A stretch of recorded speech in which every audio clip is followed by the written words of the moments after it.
Hello everybody and welcome back to my channel. My name is Rux, I'm a Western Tropical Astrologer, and today we're going to be talking about January 2025, your January horoscope, folks. It's going to be a month. There are some transits that I absolutely love and that I'm absolutely looking forward to, and there are some days that are just not that great, and we just have to deal with this mixed bag, mixed kind of energy. Venus entering Pisces is something that I'm super looking forward to. The nodal axis is changing signs, and this is very significant at a collective level. So the north node, the true north node, not the mean node, goes into Pisces, and the south node goes into Virgo. Mars is still retrograde, so we're going to take them one by one. But before we dive into the astrology of January even further, I have a few things that I would like to share with you. The first one being that I'm a Western Tropical Astrologer, and all my content follows Western Tropical Astrology. I know that there are a lot of new people tuning in for the very first time, and sometimes I still get questions. Is this Vedic astrology? Is this tropical astrology? Is this Western astrology? It is Western astrology.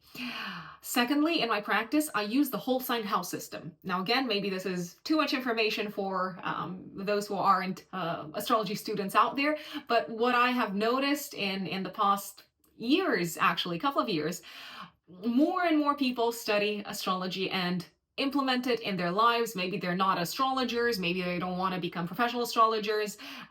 Astrology is for everyone, and I love seeing how pretty much regular people go about their life and tap into the insights that astrology can give to us. Things that are super basic and easy and straightforward and simple, such as launching something after a new moon and before a full moon, so when the moon is growing in light, can be so beneficial when it comes to how things play out, how things turn out. So from an electional astrology perspective, this is just probably one of the most absolute basic rules.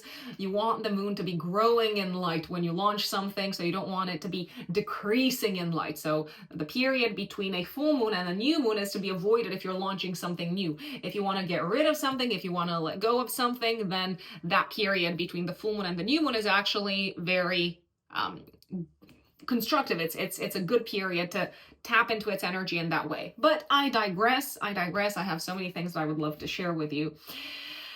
I'm going to save them for another time. Alas, in my practice, I use the whole sign house system.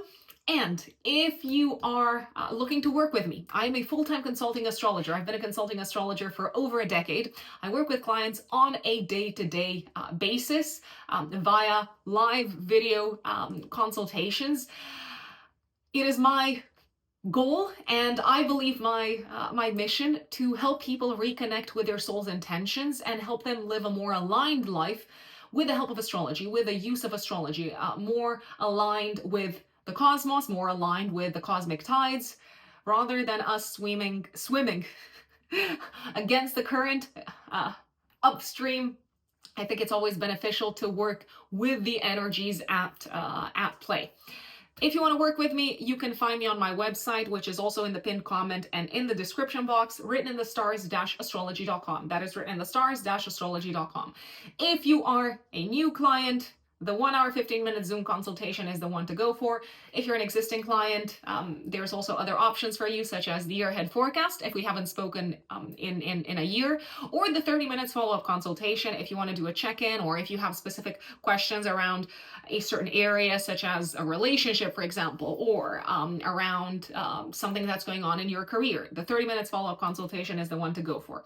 I also offer tarot readings. I do tarot readings, so that's an option on my website as well. And there's also an emergency consultation option as well. After you make the payment, in 72 hours time, maximum, we are going to get together via Zoom call.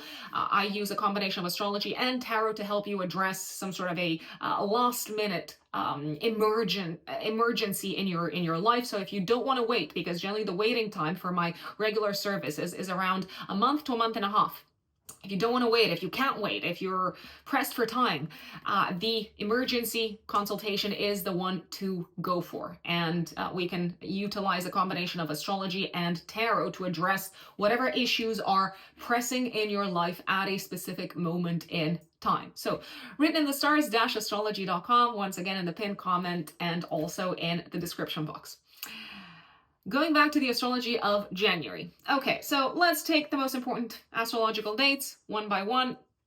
3rd of January, Venus goes into Pisces until the 4th of February. This is a beautiful transit because Venus loves being in Pisces. Venus is exalted in Pisces. So we're all going to benefit in some shape or form from this transit, depending on where Pisces is in our natal charts.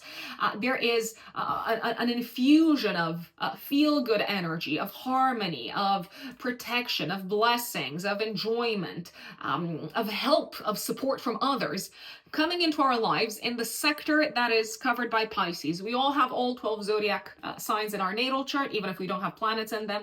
So Venus transiting Pisces is going to make extra sweet. It's going to really help us, really be very supportive, even healing when it comes to one particular sector of our lives. And at a collective level, this is a very healing, soothing, accepting, accommodating energy.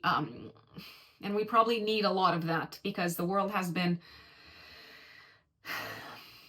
in turmoil and there's been so much conflict this past year in 2024 that we probably do need a lot of Venus in Pisces.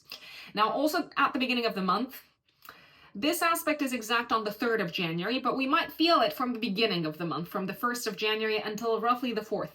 Mars retrograde opposes Pluto.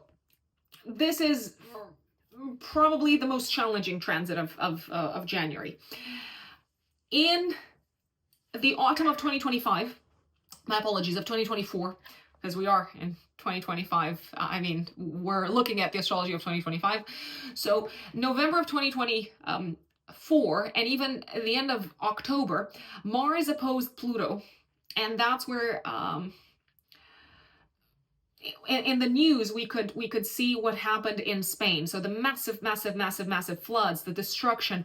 Mars opposing Pluto generally is quite a destructive energy. So now, because the opposition is happening in fire and air, there can be at a collective level destruction coming up, connected with fires potentially, connected with maybe electricity, I'd say. I'm looking at Pluto and Aquarius. Something could be destroyed at a collective level in connection with technology. So I'm thinking of some sort of, I don't know, like technological, like grid, electricity grid. In any case, Mars retrograde is even more destructive than Mars in kind of like direct motion, because it has this sort of like energy where it kind of like pushes and pushes and pushes and pushes until like there's nothing left. I am gonna say Mars in Leo opposing Pluto can also indicate destructive events connected with some sort of a leader of a community, a leader of a group of people. There can be attacks, very kind of like significant, intense, very powerful attacks on maybe charismatic leaders, on people who are at the forefront of a certain organization. My biggest recommendation at a personal level, if you can, around, I mean, pretty much from the 1st until the 4th of January, if you can, is don't get into fights with institutions, organizations, communities that are much, much larger, much more powerful than you are. Because you might be in the right. However, do not underestimate the power and the impact and the influence that this wider, broader community has. Mars opposing Pluto and Aquarius can also indicate clashes between groups of people. So it's my least favorite transit, but alas, life is not all roses and sunshine, unfortunately. 6th of January, Mars retrograde re-enters Cancer. And until the end of January, it might bring back to our attention matters that were on our radar between the 11th of October until the 3rd of November, when Mars in Cancer in direct motion was going through the kind of like same degrees, same portion of the sign of Cancer. Mars retrograde re-entering Cancer is probably going to throw us back into potentially some old issues, old quarrels, old conflicts, old challenges in relation to our home, to family members. It might also make us go back into a place inside ourselves where we've been holding on to anger, tension, frustration. And it's not all doom and gloom. Mars re-entering Cancer in retrograde motion.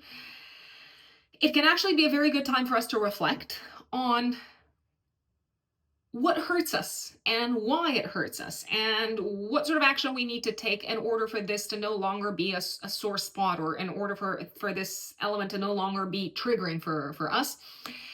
We might also need to like redo things around the house and take action in connection with family that we've been postponing. So that's another kind of like classic retrograde thing we may have to deal with. 6th of January, also Mercury squares Neptune. This energy could be active the day before as well. So 5th and 6th of January, confusing conversations, facts that are not actually true. I dare say that there could be lies or inaccurate data that we are working with. 8th of January, Mercury goes into Capricorn and our intellect becomes a lot more practical and pragmatic. 12th of January, this is probably one of the biggest, most important, most significant events, astrologically speaking, of the year. Not of the month, of the year. Hugely, hugely important. The North Node goes into Pisces and the South Node goes into Virgo. Now, at a collective level, I think this is actually probably going to be quite constructive, because the North Node is going to get out of Aries. For the past year and a half, the North Node in Aries has really emphasized war and conflict and yes, this sort of like very assertive energy. It has put the spotlight on conflict. With the North Node going into Pisces, it's going to emphasize at a collective level the Piscean energy connected with healing, releasing, surrendering, letting go, helping others, giving selflessly. And the South Node is going into Virgo. So at a collective level, there can be almost like a weakening of existing ways of working, a release of existing ways of working, a release of existing maybe attitudes and approaches when it comes to health. So there's probably going to be quite a few developments at a collective level when it comes to the whole aspect of medicine, healing, healthcare, potentially drugs. I'd say the approach to drugs, the approach to kind of like holistic medicine. I suppose we're going to have to wait and see, but that's what the theory says. And 12th of January, Mars is going to trine Neptune. I feel like we can take action to fix something or to help someone on this day, and to really put heart and soul into something that is very important for us at a soul level, essentially. 13th of January, full moon in Cancer, culminating point connected with home, property, family life in general, maybe putting the spotlight on the topics of family and real estate at a collective level.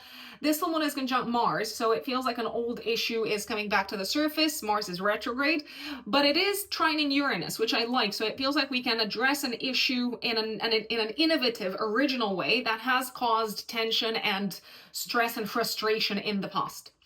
14th of January, Venus squares Jupiter. Venus in Pisces squares Jupiter in Gemini. I mean, this can be a very relaxing energy, but there is such a thing as overdoing things. Overdoing the relaxation, overdoing the daydreaming, overdoing the self-indulgence, overdoing the gossip, possibly. It's a very kind of like, when I see Venus and Jupiter and Gemini, I'm thinking, okay, so yeah, we're like enjoying ourselves and we're having a good time together with people. So it's actually quite a good, it's a supportive energy when it comes to social interactions. But I feel like people can overindulge in yeah, just kind of like gossip and like meaningless chatter and just like have way too many drinks or something along those lines. 16th of January, Sun opposes Mars. I mean, this is putting the spotlight on an issue that has been causing frustration for quite some time, maybe since like October of last year. And um, as much as we would like to address it in a very practical, down-to-earth manner, a lot of like feelings are involved in this. 19th of January, Aquarius season starts. Woohoo! I mean, I'm an Aquarius, which is why I'm celebrating the beginning of Aquarius season. And Venus conjunct Saturn. So it's a day, Venus conjunct Saturn in Pisces. It's a day of really making a long-term commitment to someone who is important to us, and potentially also being very practical and pragmatic and realistic about a relationship in our lives. And if we are deciding, you know what, I'm going to carry on, I'm going to move forward with this relationship, we're taking it very seriously. We're not lying to ourselves. We're not kidding ourselves. We are taking full responsibility for what this entails, for what this involves. Sun conjuncts Pluto in Aquarius, 21st of January. This could be a very important day at a collective level when it comes to changes, transformations, announcements that are going to impact society as a whole. It could have something to do with technology. It could have something to do with changes in the political space. It could have something to do with innovation, but this is quite big. 23rd of January, Mercury opposes Mars in Cancer. I mean, quarrels, verbal conflicts can be the key theme here. Maybe challenges on the road, maybe someone like speeding on the road. Generally, I would be careful if you're driving on this day. People could be extra touchy, extra sensitive in conversations, and we might inadvertently kind of like trigger each other, although that's not the purpose. But Mercury is, however, trining Uranus. So I feel like if you're bumping into any sort of like issues in the interactions with others, or I don't know, even on the road, I feel like our minds can be very kind of like innovative and think on our feet and come up with like unexpected, surprising solutions, let's say. 25th of January, a very romantic day. Venus trines Mars. I know Valentine's Day is in February, but 25th of January is a very, very good day for any and all activities involving romance, involving, I don't know, like sweeping someone off their feet, maybe cooking a scrumptious dinner for someone. And generally it feels like we're having a really good time with someone who is close to us, who has our heart, let's say. 28th of January, Mercury goes into Aquarius, and on the 29th of January, we have actually a really nicely aspected new moon in Aquarius. It's superbly aspected. It's making a trine to Jupiter, so a new beginning that feels very expansive, very optimistic, a lot of like novel ideas. We're very open-minded. We're eager to try out new things. There's this sort of like feel-good energy in the air, and there can be actually some really positive, uplifting news connected with society, communities, groups of people. I love it. And Saturn, which is the ruler of the new moon, is trining Mars retrograde. So I feel like something that's been a source of stress or blockage or frustration, or something that's been stagnant in connection with society or a wider community of people, is finally moving forward, or we finally have like this solution, or we finally have this sort of like optimism as to how things are going to turn out in regards to this matter. And 30th of January, another great day. I mean, I really like the end of the last week of January. I really like 30th of January, Sun trines Jupiter, and Uranus goes direct in Taurus. Sun trining Jupiter. I mean, this is great. Like, people are coming together. They're having a good time. The sun is in Aquarius. They're collaborating. It's a great day for brainstorming. It's a great day to network. It's a great day to make presentations, to go to interviews, to connect with friends, to expand your network, to work in collaboration with others, to exchange ideas. And it can also be a very good day, and I know some of you are watching this and you've asked me about it, but please remember that this is not financial advice, and you are completely responsible for your choices and actions when it comes to your money, resources, and anything else in your lives. This can be a very good day for the cryptocurrency space. Sun in Aquarius trining Jupiter, there's some good news here, and things are on the rise. So these are some of the most important dates in January, folks. When you listen to the update for your sign, please, please, please listen to the update for your rising sign, for your ascendant, because these general horoscopes are built with the ascendant in mind. If you don't know your ascendant, you can listen to the update for your sun sign, but that is my recommendation, to listen to the update for your rising sign. My dear Aries, Aries suns and Aries risings, January of 2025. What does it have in store for you, my lovely Aries? So the month kicks off with one of my absolute favorite transits and with one of my absolute least favorite astrological events. It's a mixed bag, Aries. So on the 3rd of January, Venus, planet of love, beauty, appreciation, values, affection, Venus goes into Pisces in your 12th house. Venus is going to spend some time in Pisces, actually all the way until the 4th of February. Take advantage of this time, take advantage of this transit, Aries, to potentially take some time off. Venus transiting the 12th house makes rest, relaxation, potentially a holiday. It makes all of these kinds of activities very, very, very pleasant, very enjoyable. It's also a very good time to get away from the world, from the collective chaos, to get away from the world with someone that you love. It could be your partner, it could be your significant other, it could just be someone who you have a really positive relationship with, such as a very, very good friend. So this transit is perfect for a romantic getaway in some shape or form. Venus is also likely to make very pleasant and very enjoyable 12th house activities, such as not just rest and relaxation and all of that, but any activities that involve tapping into your imagination and potentially surrendering to some sort of a dream, a vision. It can make very enjoyable, relaxing activities such as meditation, for instance. It might also make you feel somehow very at peace, Aries, with letting things go. Essentially dealing with a lot of grace when it comes to matters that need to be released from your lives. And you might also be in quite a forgiving mood throughout this period. So from the 3rd of January until the beginning of February. Now, I did also say that on the 3rd, we are experiencing one of my least favorite astrological events. This is probably the most challenging astrological event of the month, I do have to say. Mars in Leo is going to oppose Pluto in Aquarius. Now, the exact aspect is happening on the 3rd of January, but you might feel it also in the couple of days before and the couple of days after. So as the new year comes in, Mars comes crashing. Mars is retrograde, obviously, and it's opposing Pluto. I believe a very intense, potentially even destructive conflict could resurface in relation to a friend, in relation maybe to a community, an organization, a group that you're a part of. There is a very high chance that you're done, that you are not going back, that you are having this sort of like massive clash. It could be a power clash in some shape or form.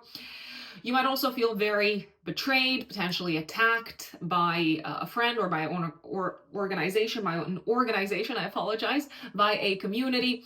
And you seem to feel like, okay, this is it. I'm cutting ties. Arguments are very likely. Explosive arguments are quite likely. Intense arguments are quite likely. One thing, however, to keep in mind is that Mars is retrograde. So once the retrograde is over, which is going to be end of February, last week of February, you may reconsider. You may reconsider cutting ties with this person. You may reconsider cutting ties with this community. You may reconsider cutting ties with this organization. So I know it could feel very much like the moment to cut ties and to destroy any bridges, but when Mars is retrograde, my massive, massive recommendation is to employ more Saturn energy. So to be a little bit extra cautious. And if you do get into a fight, if you do get into an argument, if it's unavoidable, if you have to assert your boundaries, make sure that your attack is not as destructive almost as you feel kind of like compelled to make it, unless we're talking about physical self-defense, obviously. And speaking of physical self-defense, I would be extra careful around between the 1st until the 4th of January. Again, astrology is symbolic, so it doesn't tell us concrete manifestation, but I would be extra careful when you go out, maybe not to go out, I don't know, in like dodgy, sketchy kind of like places, because there could be fights, you could be witnessing a fight, or there is a possibility that someone is extra, I don't know, like aggressive or belligerent, and it could escalate.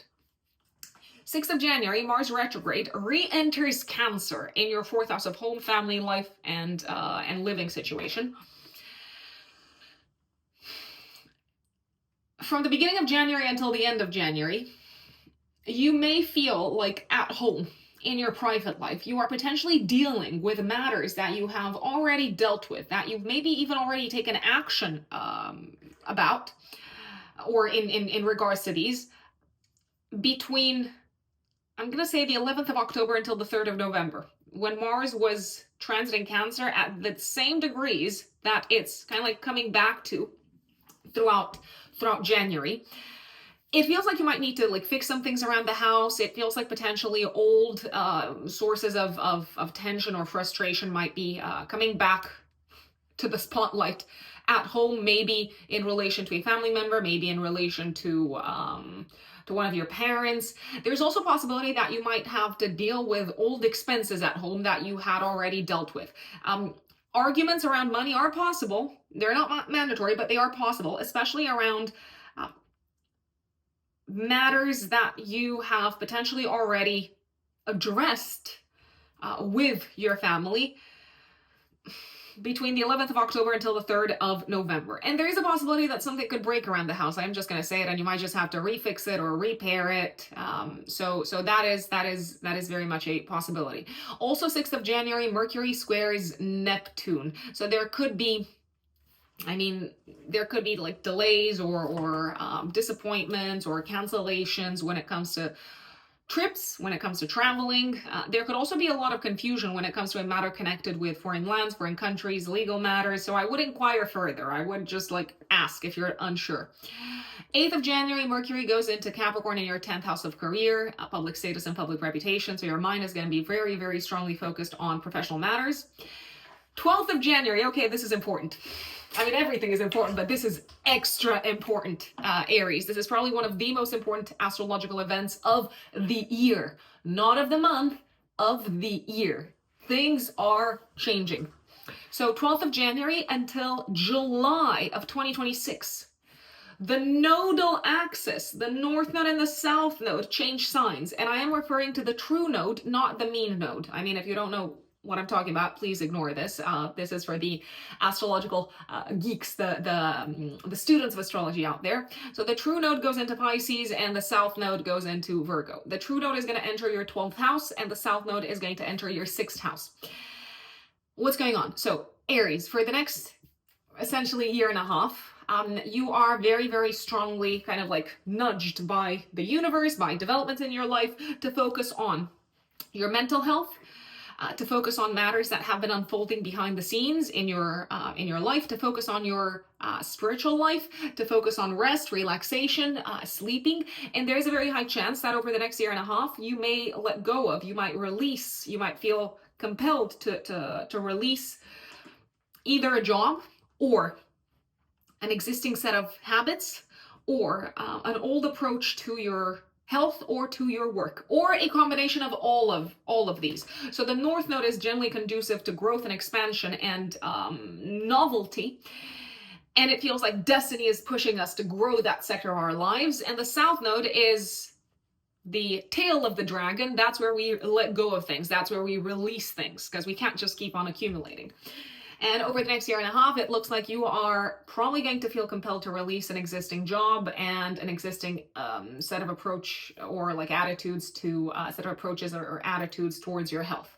Also on the 12th of January, Mars trines Neptune. This is a great day for relaxation. It's also a great day to potentially take action to maybe fix the connection that you have with someone at home, maybe to help them with something that's been causing them pain or suffering. It's also a great day to take action to clear out the house. So if you've been hoarding things, if you need to let go of stuff, if you need to do like a proper like winter cleaning, purging, this is your day to do it. You might also feel very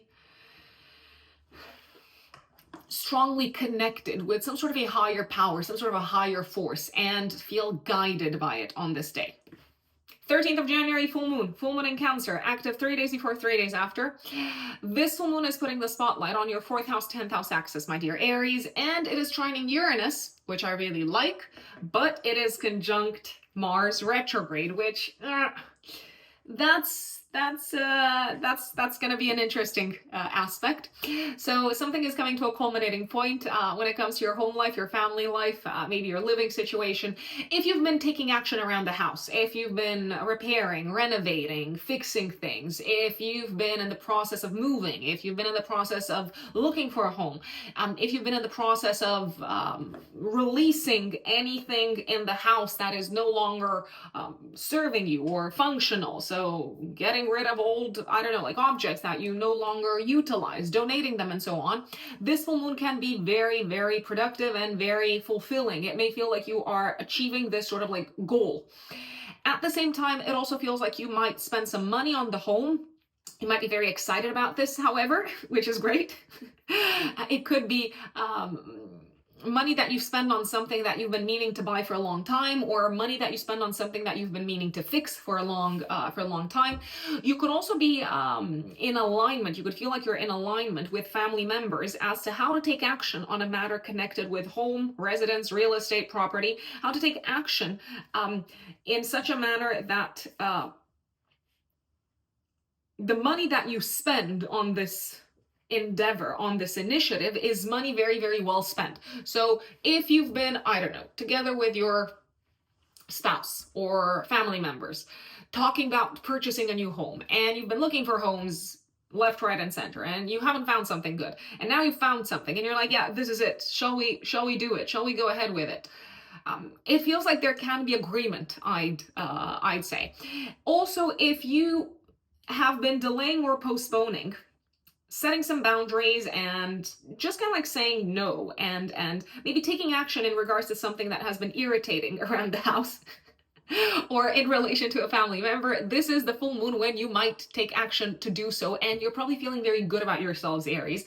You're probably feeling relieved, you're probably feeling confident, you're feeling proud of yourselves, I'd say. 14th of January, Venus squares Jupiter. This can be a day of excess, of excessive pleasure, of overindulgence, of potentially just feeling like you want to relax, like you don't want to do any sort of like extra work. There's this sort of like laissez-faire feeling about this day.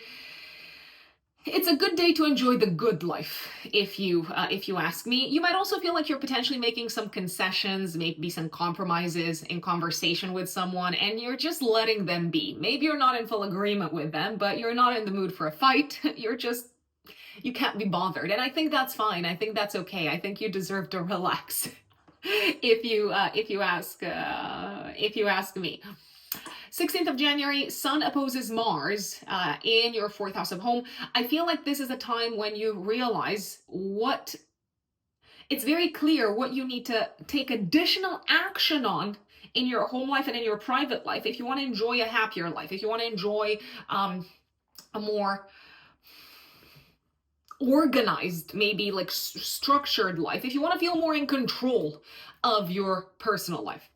19th of January, Aquarius season starts. The sun moves into your 11th house, so the focus for the next month approximately is going to be on your goals and plans for the future, my dear Aries. And also 19th of January, Venus conjuncts Saturn. I feel like this is a day to make a commitment to someone, or potentially also to revisit reorganize, restructure maybe the relationship with someone in the professional space, but also maybe a relationship that involves some sort of a financial element to it. So it could be a business partnership, for example. You might decide also to cut someone loose from your life, Aries. That is a very, very strong possibility, and I do believe you're quite at peace with it. So you've made up your mind, you've given a really good long thought, and now you're done. You're fully done. 21st of January, Sun conjuncts Pluto in your 11th house. There could be some things coming to the surface around your plans for the future, maybe some things that you hadn't taken into account, maybe some things happening at a collective level that you now need to take into account when it comes to moving forward with your goals. 23rd of January, an argumentative day. Quite a conflictual day. Mercury opposes Mars retrograde. So there could be some sort of an argument, there could be some sort of a clash at home, but there could also be some sort of a clash in your professional life, maybe with a boss or with a client. It feels like you might be a little bit irritated, you might be a little bit on edge when it comes to a matter that is unfolding at home, Aries, and there is a chance that you might feel as a result very annoyed and frustrated and potentially project some of this irritation onto what's going on at work. I do believe that whatever is going on at work, whoever it is that you're interacting with is trying to be very kind of like factual and pragmatic, but you are in a little bit of a heated kind of temperamental state. The good news is that Mercury is trining Uranus. So if something isn't like functioning the way that you want it to function at work or in your home place, you seem to come up with innovative solutions. I mean, all people involved seem to come up with original, innovative solutions. However, I would be careful how you convey information because you don't want to, I don't know, take a stab at someone and then regret it. 25th of January, Venus trines Mars. I love this day. It's very romantic. It's a day to maybe surprise your significant other with a romantic getaway, maybe to, I don't know, like cook for them or just like sweep them off their feet. It can be a very kind of like passionate and like sensual day as well. It can also be a day when you feel very inspired from a creative perspective when it comes to making some changes around the home. So use this energy however you see fit. Mercury goes into Aquarius on the 28th of January. I apologize because we're not in November. So I do believe that your mind and your focus, your conversations for the rest of January and for the first part of February as well are going to kind of like revolve around goals for the future, plans for the future, and also what the future looks like work-wise. 29th of January, a really nice new moon, a really nicely aspected new moon. I really want to stress out Aries. Probably the most difficult time is the beginning of the month with Mars in opposition to Pluto. 29th of January, the new moon is trining Jupiter. I love this. It's a time to set goals and intentions that are very expansive, that are very optimistic, that are very uplifting. And if you need help, if you need to work with others, if you need to kind of like bring other people on board to help you achieve your goals, they're probably going to be there with you to help you.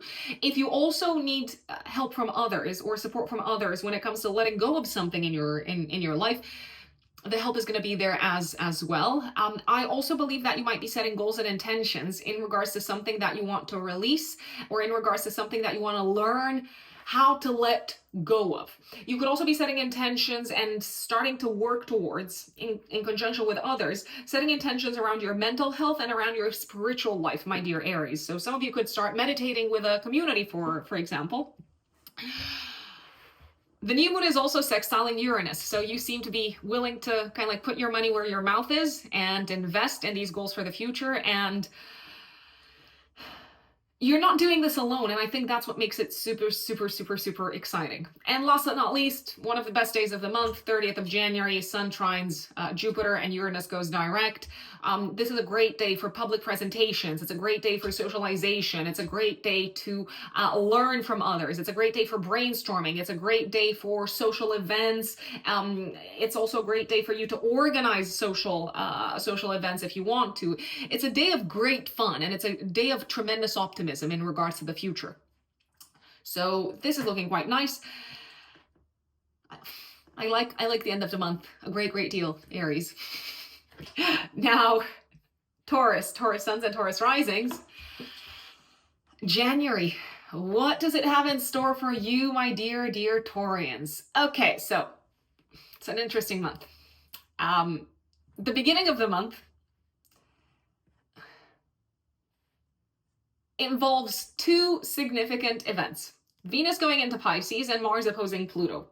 Venus going into Pisces, I love, especially because Venus is your chart ruler and Venus is exalted in Pisces. So Taurians, from the 3rd of January all the way until the beginning of February, so all the way until the 4th of February, you are probably going to feel very loved, admired, appreciated, and lucky, I dare say, when it comes to your friendships, when it comes to the friends that you have around you, when it comes to the help that you're receiving from others to achieve your goals, when it comes to any and all matters involving wider groups of people, involving communities, involving wider organizations, I'd say. Venus is also the ruler for you, my dear Taurians, of your 6th house of day-to-day work. So collaborative work with communities, groups of people, is likely to go very well overall from the 3rd of January until the 4th of February. If you need to present something to a wider audience, if you need to network, if you need to connect with others to help you with your work, if you also want to enjoy social activities, social events, Venus transiting Pisces is the absolute best time to do so. However, on the 3rd of January, but you might also feel this from the very beginning of the month until the 4th of January, Mars opposes Pluto in your house of career. This is not a nice aspect. This is not a happy aspect. This is not a beautiful energy. It is a time of clashes. There could be an explosive clash, an explosive conflict connected with something that's been on your radar in the past, potentially towards the end of the year, Taurians. There could be an explosive conflict with a boss, with a family member, or with a parent, or old arguments could resurface. They could be quite destructive when it comes to the relationship that you have with this person. It could also feel like maybe frustration and anger and rage and irritation is kind of like coming back to the surface or rushing back to the surface in relation to a matter connected with your private life, but also with your professional life. There is a possibility that something is being dismantled in the professional sphere. There's also a possibility that you might not really know what this means for your personal life. So that could cause a tremendous deal of frustration. A parent could be going through a really hard time. And generally, from the 1st of January until the 4th of January, around the house, around the home, my recommendation would be to handle with tremendous care any sort of tools or appliances that utilize heat, any sharp tools, because there can be a risk of destructive accidents. There can be a risk of fire, I want to say. It doesn't mean that it's going to happen. I really want to stress this out. Astrology does not predict concrete manifestation. Astrology is only symbolically and archetypally descriptive and predictive. But I would handle with care and not in a rush and not impulsively, I don't know, the knives, for example, or the boiling kettle, for example. So there could be potentially incidents that are quite of a destructive nature happening around the house, especially if someone is in a rush, I'd say. 6th of January, until pretty much the end of the retrograde, Mars retrograde re-enters Cancer in your third house. So I feel like you need to go back to maybe old matters connected with education, old matters connected with learning something, old matters connected maybe with, I'm gonna say it, with your car or with your preferred mode of transportation. So if you've been dealing with some problems or issues connected with your car, for instance, between the 11th of October until the 3rd of November, these might come back to your attention and you might need to, I don't know, replace something that you've already replaced with your car or something that you've worked on with a car. It might need to be addressed once again. Maybe, I don't know, like there's a flat tire once again, or maybe the missing piece isn't working, or the piece that you've replaced isn't functioning anymore.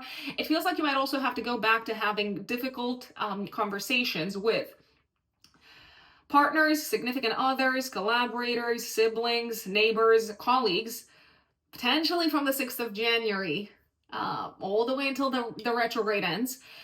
My recommendation would also be to slow down and to be very careful what you say, to not throw metaphorical knives, using your words, in conversations with people from the 6th of January until the last week of February, because you might regret what you say.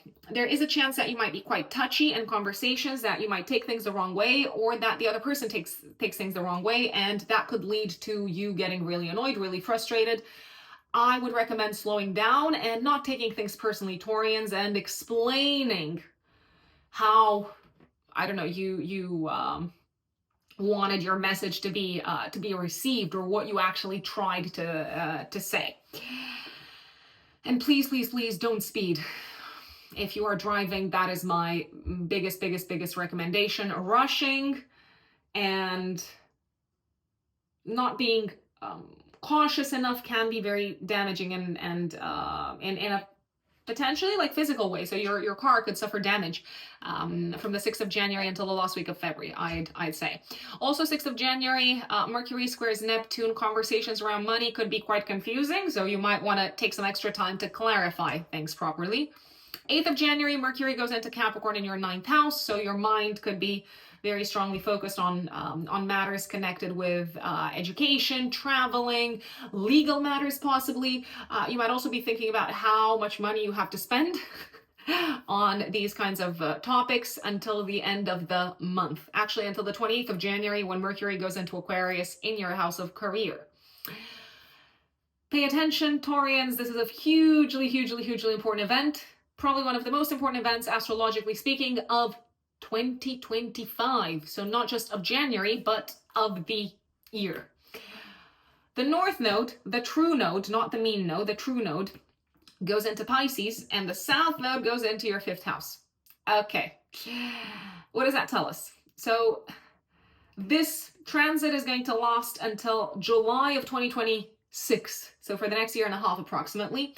The North Node is associated with growth and fated expansion and development and innovation, and it somehow connects us with our destiny.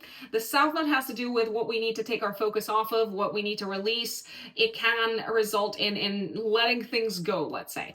So from the 12th of January for the next year and a half, Taurians, you are very strongly supported by the cosmos to focus on your goals and plans for the future, to focus on activities involving communities, groups of people, to focus on activities involving collaboration with friends, to focus on friendship. There could be new people coming in. You may connect with different communities, different organizations that you can benefit from, and you are supported in investing in this direction, in the growth of this part of your life. The South Node says that it may be time to take some focus off of some of the activities that you used to enjoy, that you used to indulge in potentially, some of the pleasures of life, let's say, or maybe there's going to be less time to spend with your kids. Maybe there's going to be a need to take your focus off of some of your hobbies.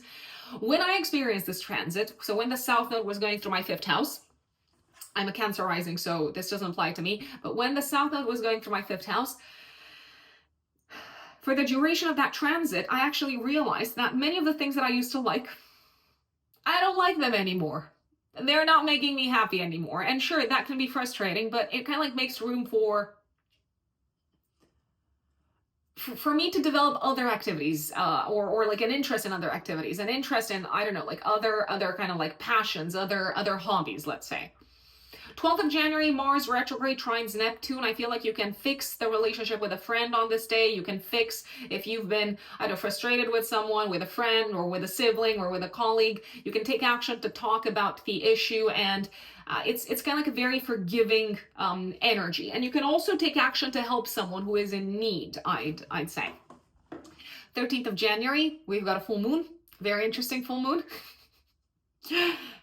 Mixed bag once again. A full moon in Cancer. It's going to conjunct Mars, but it will trine Uranus. So this full moon puts the spotlight on action. Action that maybe has been delayed or postponed in relation to your education, in relation to your car, in relation to transportation, in relation to classes, courses, studies, in relation to a trip. So there could be a trip actually happening, maybe something that was postponed. This could also put the spotlight on maybe you deciding to finally sell your car, or you deciding to finally buy a new car. So there could be a focus on sales and purchases. It could also put the spotlight on you taking action to have an important conversation. The full moon is nicely aspected to Uranus, so I feel like you are going to come up with an innovative idea that is going to help you solve or fix or address differently a matter that has maybe caused frustration in the past, connected with education, or maybe connected with the relationship with a sibling, for instance. So you are in a very innovative state of mind. You are coming up with solutions. You are maybe even surprising the other people who you're talking to, and things actually seem to turn out better than you expected them to. There is also a possibility that maybe a trip has been postponed and now it's finally happening, or maybe you've been postponing something connected with a trip, connected with traveling, or maybe connected with your preferred mode of transportation, and now you decide, you're having this lightning bolt aha moment. Now you decide, okay, I'm doing it. Let's go. Let's do it. Let's make this happen. You can move really fast around this time. And I know what I said about like speed, but this is metaphorical speed. It's good to act on instinct around this time, Taurian. So if you feel like you need to send a message to someone, if you feel like you need to reach out to someone, and maybe it's going to surprise them, but I feel like you can benefit from the surprise effect. So it can help you. It can work out in your favor. 14th of January, Venus squares Jupiter. I like this day for social purposes. You might have a good time. You might have a great time. Enjoy yourselves with friends, Taurians. Maybe even have I don't know, like a fun time if you go out to an event, if you go out to like a concert or something like that. There's a very kind of like indulgent and accommodating kind of like energy in the air. You might be forgiving others might be forgiving you if there is anything to forgive. You might also feel very accepting and tolerant and accommodating of other people's quirks, even if you're not in complete agreement with them from a values perspective. There is, however, a chance of overspending, overindulging and overspending around this time, especially on maybe social occasions, social events, a party, or maybe just something that you do together with your friends. 16th of January, something could break down in connection with travel, in connection with a trip, in connection with a car. So if you are on the road, I would slow down because something may be malfunctioning. 19th of January, Aquarius season starts. Aquarius enters your 10th house of career. The spotlight is going to be placed, Taurians, for the next month on your professional life and on your public life.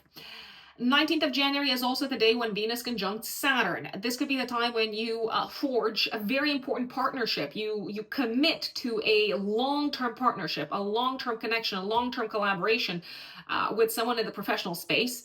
You could also start collaborating with a community in the professional space. So I really like this.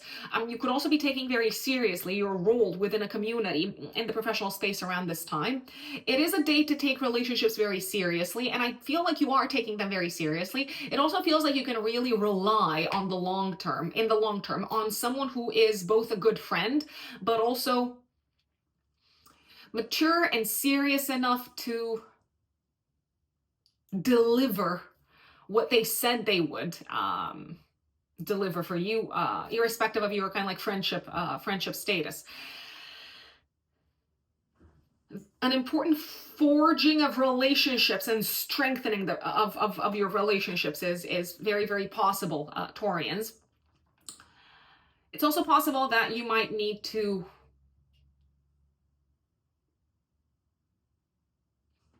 take your obligations very seriously towards someone. It could be a good friend, it could be a boss, it could be an organization, whoever it is. I feel like you are probably going to do what needs to be done. 21st of January, Sun conjuncts Pluto in your house of career. There could be some sort of like, I want to say unexpected and maybe sort of like buried information coming to the surface in your professional life, maybe connected with your company, maybe connected with a leader, or maybe connected with the industry as to how the industry that you're operating in is changing very dramatically at a collective level. 23rd of January, careful not to get into arguments. I mean, it is a very argumentative day. Mercury opposes Mars. This is the definition of having a bit of a sparring match, verbally speaking. There is a chance that you might take things very personally. There is a chance that whoever it is that you're talking to, you are striking a sensitive chord. You could be inadvertently, so I'm not saying that there's ill intent, but you could be inadvertently just saying the wrong thing, pushing the wrong buttons, I'd say. If you sense that, and you might sense it, you might kind of like feel that immediately, I would potentially do a mea culpa. So just kind of like explain that it was not your intention to offend in any shape or form. Speaking of being offended, when it comes to being on the road, I mean, the 23rd of January can be a day of a tiny little bit of road rage. Just saying. So things can be, I mean, people might be kind of like scattered and they might not be paying attention, and then they are becoming like really angry on the road. So there's that kind of like energy in the air.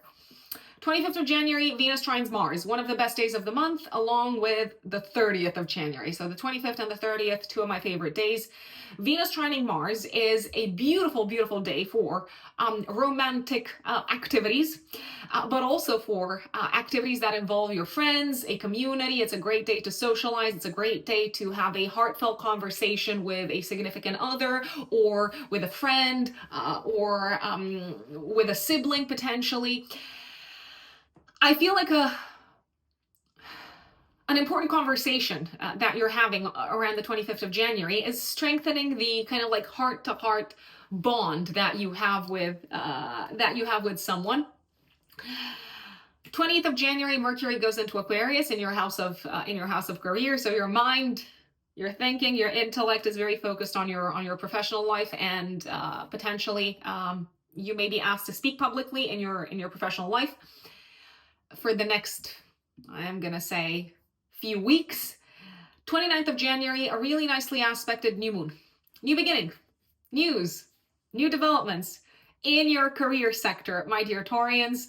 You might be receiving a promotion. You might be saying yes to a new role, a new position. It's probably going to be better paid. It could be something that allows you to expand your knowledge, that allows you to learn more, that allows you to make more money, that allows you to build upon your skill set, that allows you to maybe utilize your skill in a different way, in a novel way.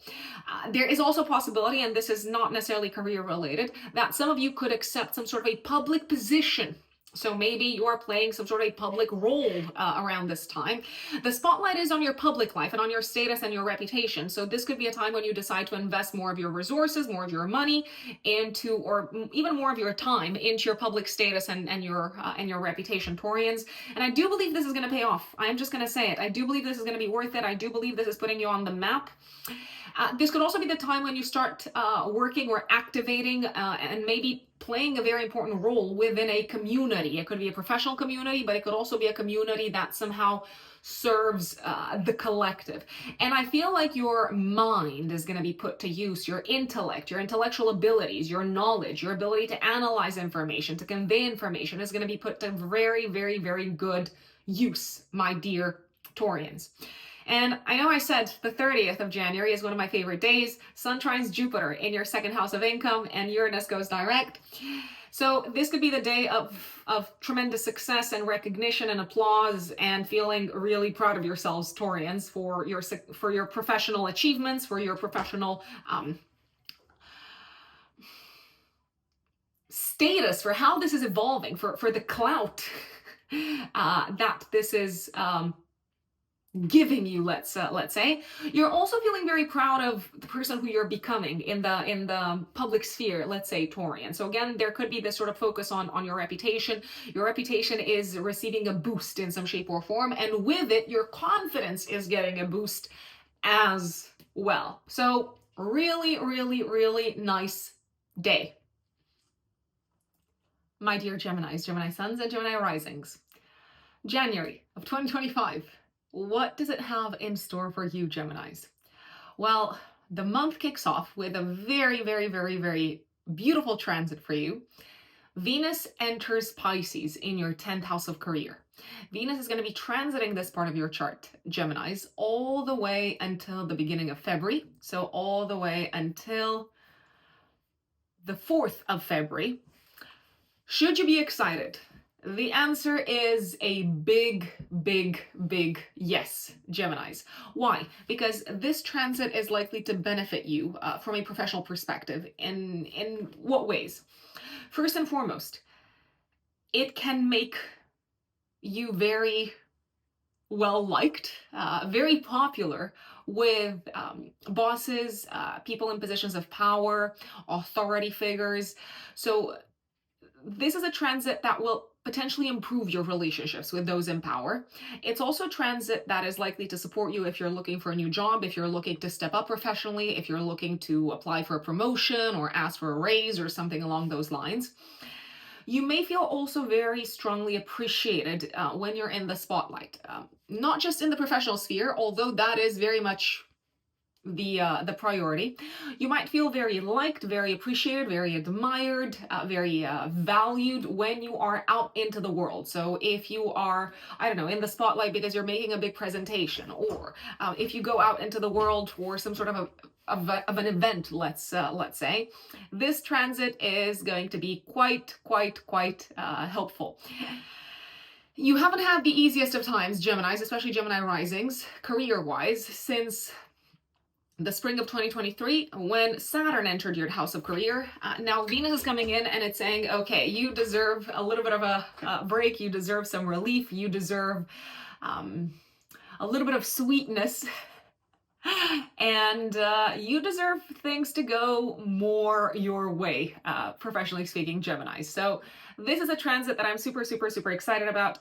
If you need to schedule interviews, if you need to speak in public, if you are involved especially in creative activities or the creative industries in some shape or form, you are going to benefit from Venus transiting this part of your chart. One day that I like in particular is the 25th of January when Venus trines Mars. Venus trining Mars can make you feel like you are genuinely getting the appreciation and the admiration that you deserve for your leadership qualities, for your actions, for your initiatives. And maybe these are coming a little bit later than you expected them to, but they are coming. They are absolutely coming. The 25th of January is also a day when you can be very charming. You can charm, I mean, whoever it is that you want to charm. I want to say, especially in the professional space, it can also be a day when you sign a very important partnership, or maybe a very important client, or an important collaboration in the professional sense. It also feels like those in positions of power are likely to agree to your demands, to your asks, and especially when it comes to financial matters. This is probably very good news, because let's say if you're asking for, I don't know, like a higher salary, or if you're putting up your prices, I'm just gonna say, it's probably going to be, this action is probably going to be received with open arms. And if you wanted to reach out to someone, be it an important, I don't know, authority figure, be it an important potential client, the 25th of January is really a day to take into account, to potentially take advantage of. Maybe to schedule an interview, to schedule a call, to schedule a meeting, because I love this Venus trine Mars aspect on this day. Generally, the 25th of January is a day of really positive developments from a financial and professional and reputation perspective. Now, this is what I like about the beginning of January. There is one transit, however, one aspect that I'm not a big fan of, not just for you Geminis, but for everyone, literally. It's probably the most difficult transit of the month. On the 3rd of January, Mars opposes Pluto exactly, once again. This is probably an energy that we're going to feel from the very beginning of January, however. Why am I not a big fan? Essentially, there could be, from the 1st until the 4th of January, incidents, accidents, frustrations on the road, or in your interactions with people whilst traveling. There could be clashes, There could be, as I said, very potentially violent incidents. There is a possibility, I don't know, let's say you're on the road on the 3rd of January and you are literally like stuck in traffic because there's like an accident in front of you. So I dare say that your plans, especially when it comes to traveling, might go pretty much out the window. I'm just gonna say it. It can also be a very heated time in terms of arguments and fights and conflicts. So you might speak very bluntly. This might not be very well received. On the contrary, you might trigger the wrong people. You might generate some really strong, you might encounter some really strong resistance, some really strong opposition.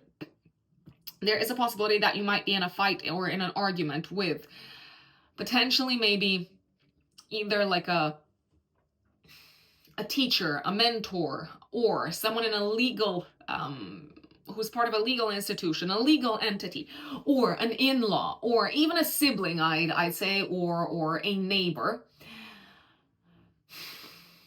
My recommendation is to move slowly, speak slowly, do not speak impulsively, do not speak out of turn, metaphorically speaking.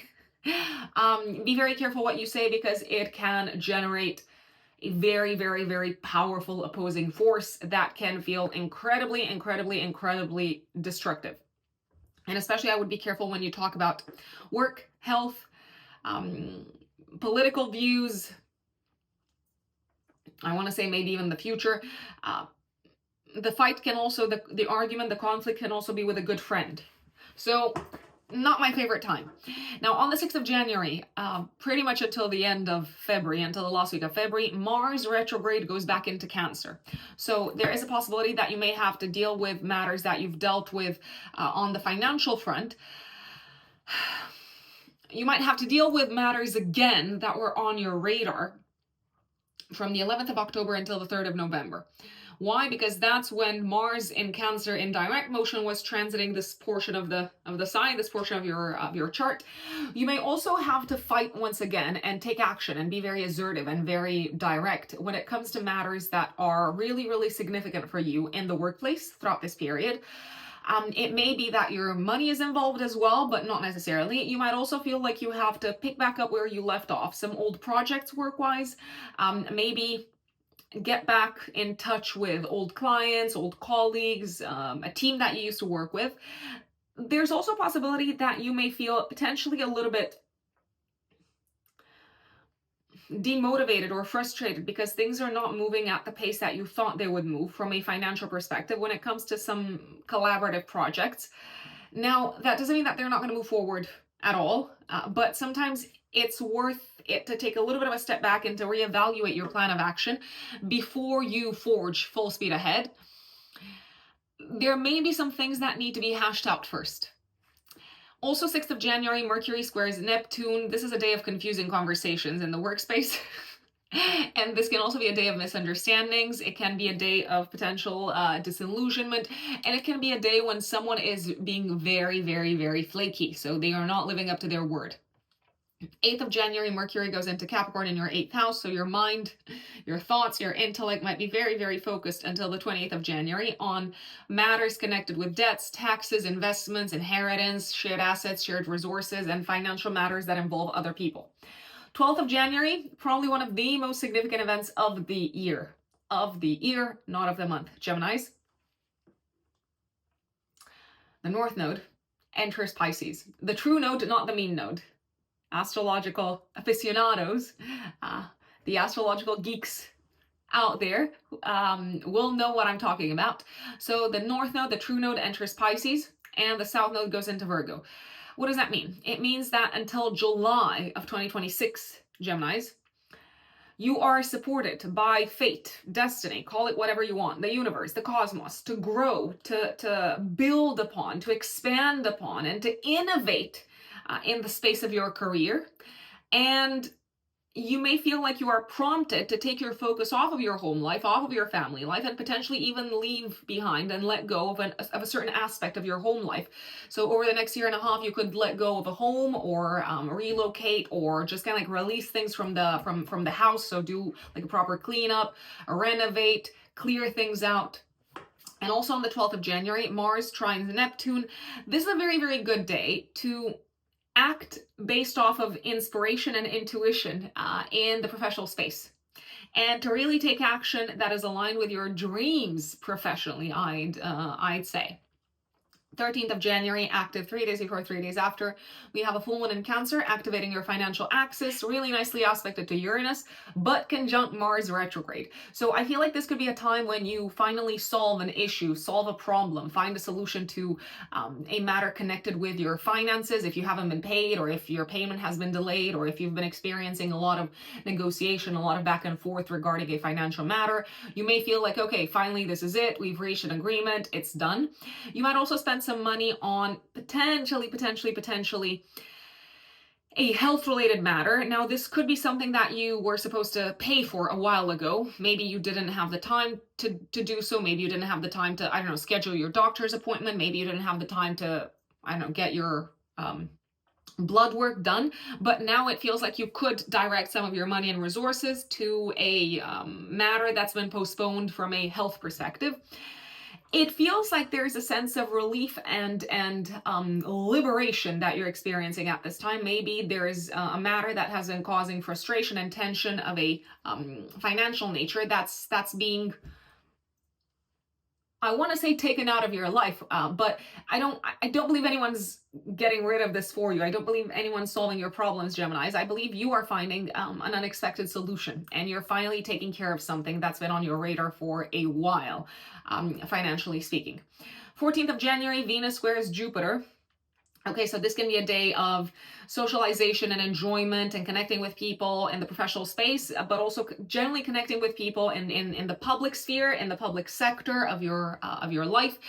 I would be very careful not to overpromise, because you might be tempted to kind of like talk a big talk, and others might consider you very charming, especially in the professional sphere, but also in the public sphere in general. And then you might have to actually deliver on what you've promised. And that might feel a little bit difficult to do because you maybe have potentially inflated a tiny little bit what is possible and what is not doable. 16th of January, a significant expense, very possibly, maybe something that you thought was done or taken care of, and now it's like, nope, here I am. You gotta pay for this thing, maybe a fine or something along those lines. 19th of January, Aquarius season starts, so the spotlight is going to be placed, my dear Geminis, on travel, foreign lands, foreign countries, your involvement with legal entities, legal institutions, and maybe also your involvement with higher education.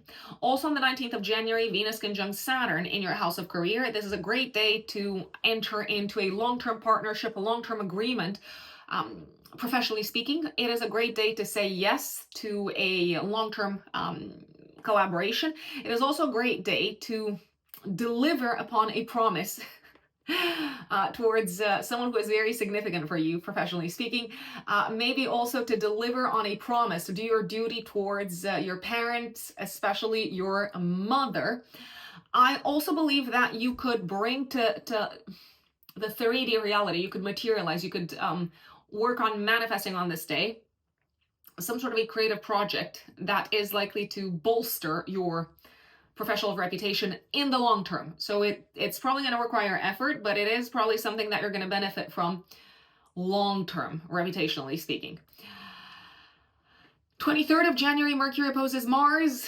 Fights, arguments, conflicts, verbal debates, verbal arguments. I mean, I think that's me repeating the same thing.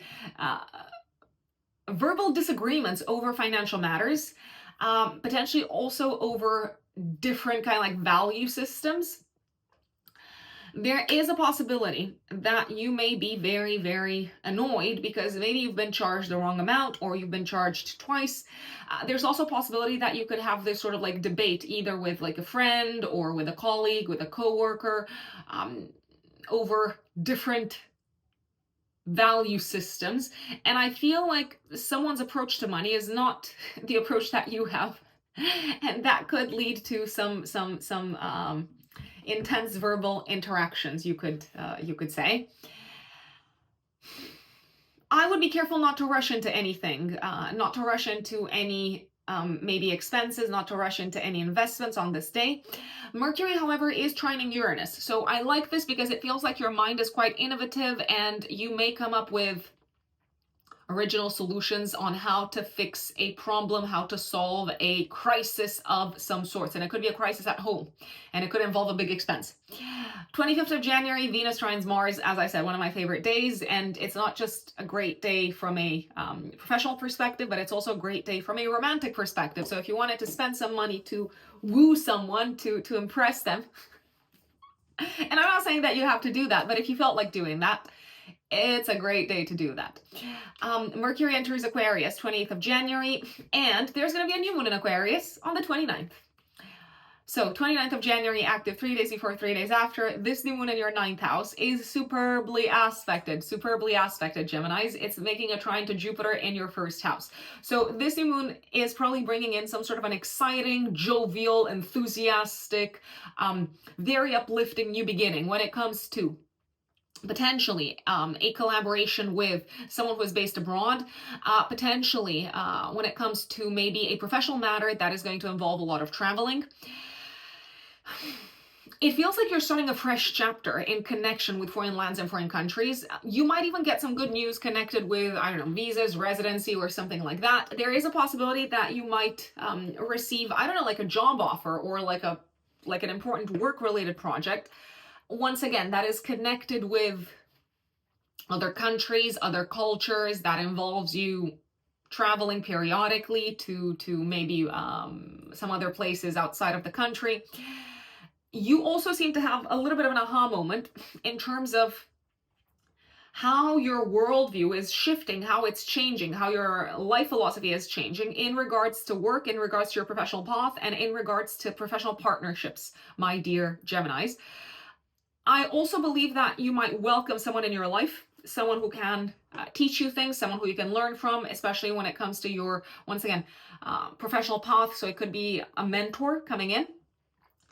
I also believe that there could be some good news from a legislation perspective that impacts, once again, in a positive manner, your status, your reputation, your industry, professionally speaking, your sector, but maybe also your company. Whatever's going on, I believe you're benefiting from it, Geminis, from a professional perspective and from a financial perspective.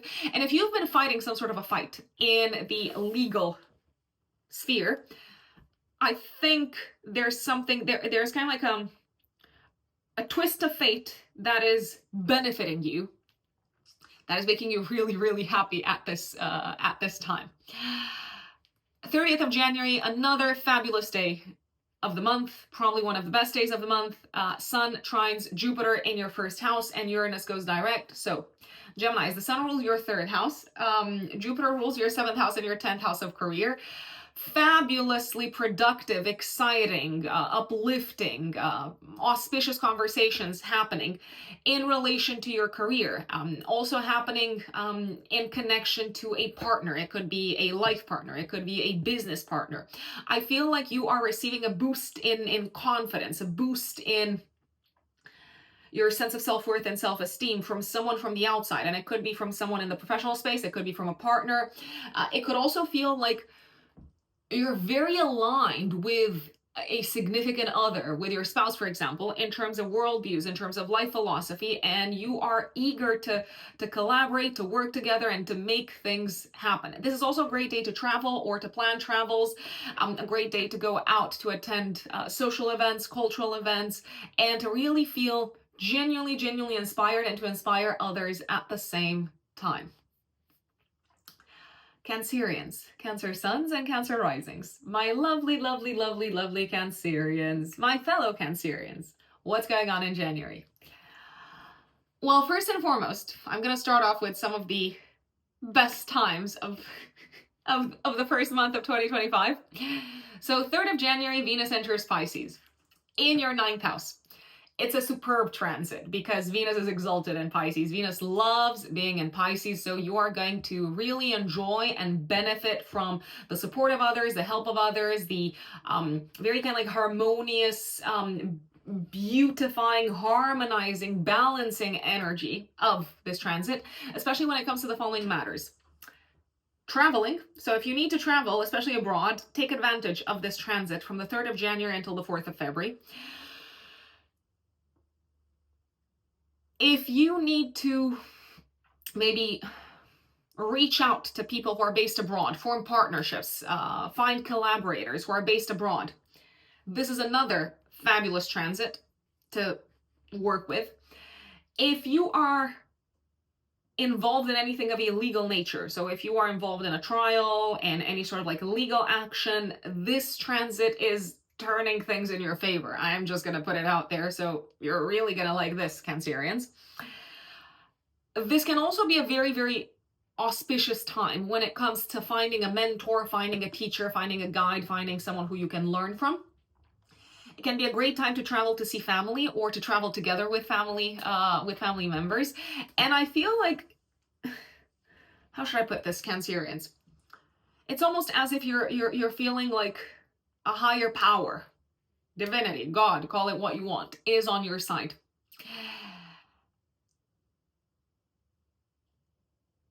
I like it. I like it so much. Please take advantage of this transit. I really have to stress this out. And probably one of the best days throughout the transit of Venus in Pisces is the 25th of January, when Venus trines Mars retrograde in Cancer in the 1st house. I feel like this could be a fantastic day to form an important partnership with someone who you've wanted to collaborate for a long time professionally. It could be a great time to take action in conjunction with a friend or a family member, or in conjunction with an organization or a community towards maybe a goal that you've been postponing for some time. It could be something professional, but it could also be something that you are just very invested in because you find it very, very close to your heart. It's a great day for creative inspiration, for collaboration on the creative front, not just professionally, but in general. It's a fabulous day for romance, the 25th of January. So if you want to, I don't know, surprise your partner with an unexpected trip abroad, if you are open to welcoming into your life these kinds of surprises, Cancerians, they can happen. And obviously, if Mars is in your 1st house at the time, you may want to be the one that takes action, that takes the lead, and that sets this process in motion. There's sort of like this beautiful cosmic dance on the 25th of January between Venus and Mars, the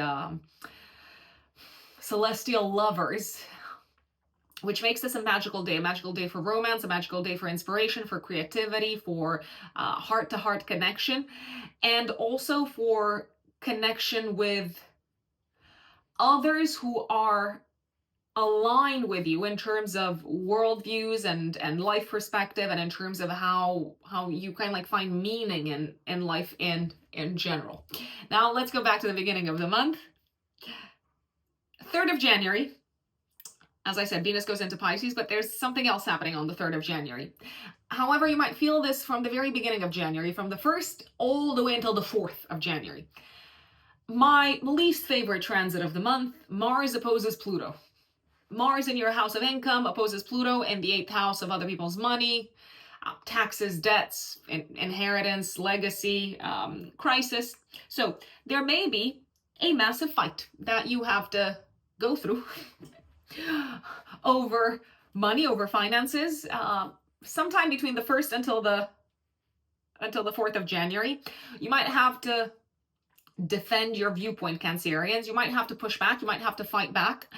There is, however, also a possibility that you might overreact, that you might be a little bit on edge. You might be extra kind of like temperamental when it comes to a matter connected with money, finances, but maybe also when it comes to a matter that involves your values, right? So your value system, you might have this sort of like a reaction that is out of proportion. I would be very careful with that because Mars is retrograde after all, and anger and frustration and assertiveness even can be misplaced with Mars retrograde. So if you are feeling annoyed or frustrated because of a financial issue around the 1st until the 4th of January, before you attack, before you fight back, I would make sure that you have all the correct data, all the correct information.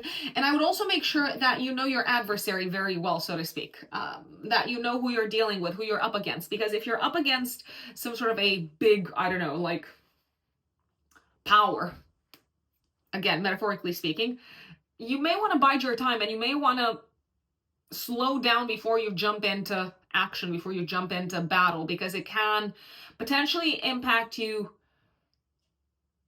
really poorly from a financial perspective. It might cost you this sort of like battle, this sort of like fight might cost you more than you thought it would. A buried, hidden, unforeseen expense might come to the surface around this time, between the 1st until the 4th, and it might get you super angry, and you may feel like you have to push back, you have to fight back, this is not okay, you're not going to pay for this that much. There's also a possibility that someone in the professional space might come in and say, yeah, this is not, whatever you're doing, it's not worth it. Or so someone could get you really, really angry because they might be questioning your worth.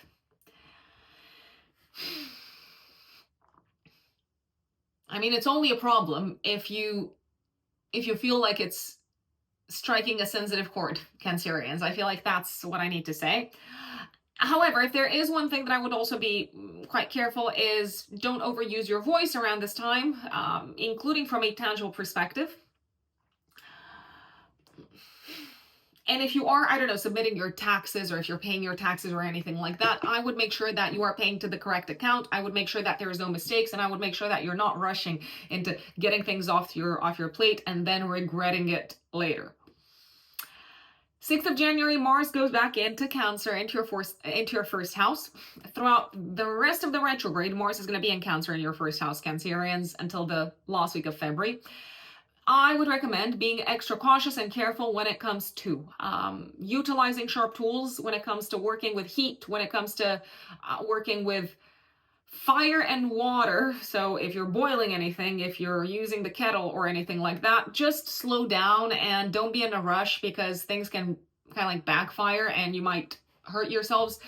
I would also be aware of the fact that old sources of frustration in connection with family, in connection with your career, in connection with a boss, in connection with a child, in connection with your body, might come back to your attention. Maybe in connection with your health, they might come back to your attention. So maybe you thought the coast was clear and this is no longer a triggering issue for you, or maybe you just thought you had dealt with some sort of a matter in the professional space, but no, it feels like it's coming back to your attention. Maybe it feels like you have to revisit it. I think there is a good way, or like a positive way of using this transit, which is if you've been delaying or postponing or setting to the side and maybe kind of like parking for later a matter connected with your career, maybe even a creative project, it could feel like now your focus is back on this project once again. So let's say you've postponed, I don't know, starting off something professionally. Maybe you postponed the creative kind of like conceptualization. Maybe you said, okay, it's not the right time to like do this, and now it feels like the energy is kind of like being directed once again towards this part of your chart. There can be conflicts and arguments throughout this period. Old conflicts coming back to the surface, especially those potentially that were a source of frustration from the 11th of October until the 3rd of November, with kids, with loved ones, with bosses, maybe also with your mom. Just saying. 6th of January, also Mercury squares Neptune, lack of clarity at work, and maybe incorrect data, mistakes being made in the workspace. So I would just double, triple, quadruple check if you're sending emails, if you're sending paperwork, if you're, I don't know, signing anything. It feels like there's this sort of like nebulous, confusing energy. 8th of January, Mercury goes into Capricorn in your 7th house, so your mind is going to be very focused on partnerships, relationships, and connecting with others on an intellectual level. 12th of January, I like this. Okay, so I have to flag this to you, Cancerians. 12th of January until July of 2026, one of the most important transits of the year is kicking off. The true node, the north node, the nodal axis changes signs, and the true node enters Pisces in your 9th house, and the south node enters Virgo in your 3rd house. So what does that mean?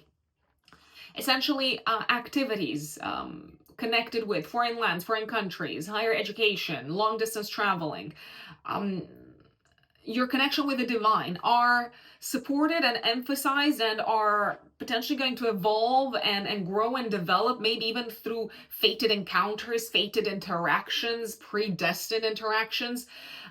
It feels like this part of your chart of your life is supported in becoming more of a more of a priority. There is a possibility that over the next year and a half, also Cancerians, your belief system will evolve.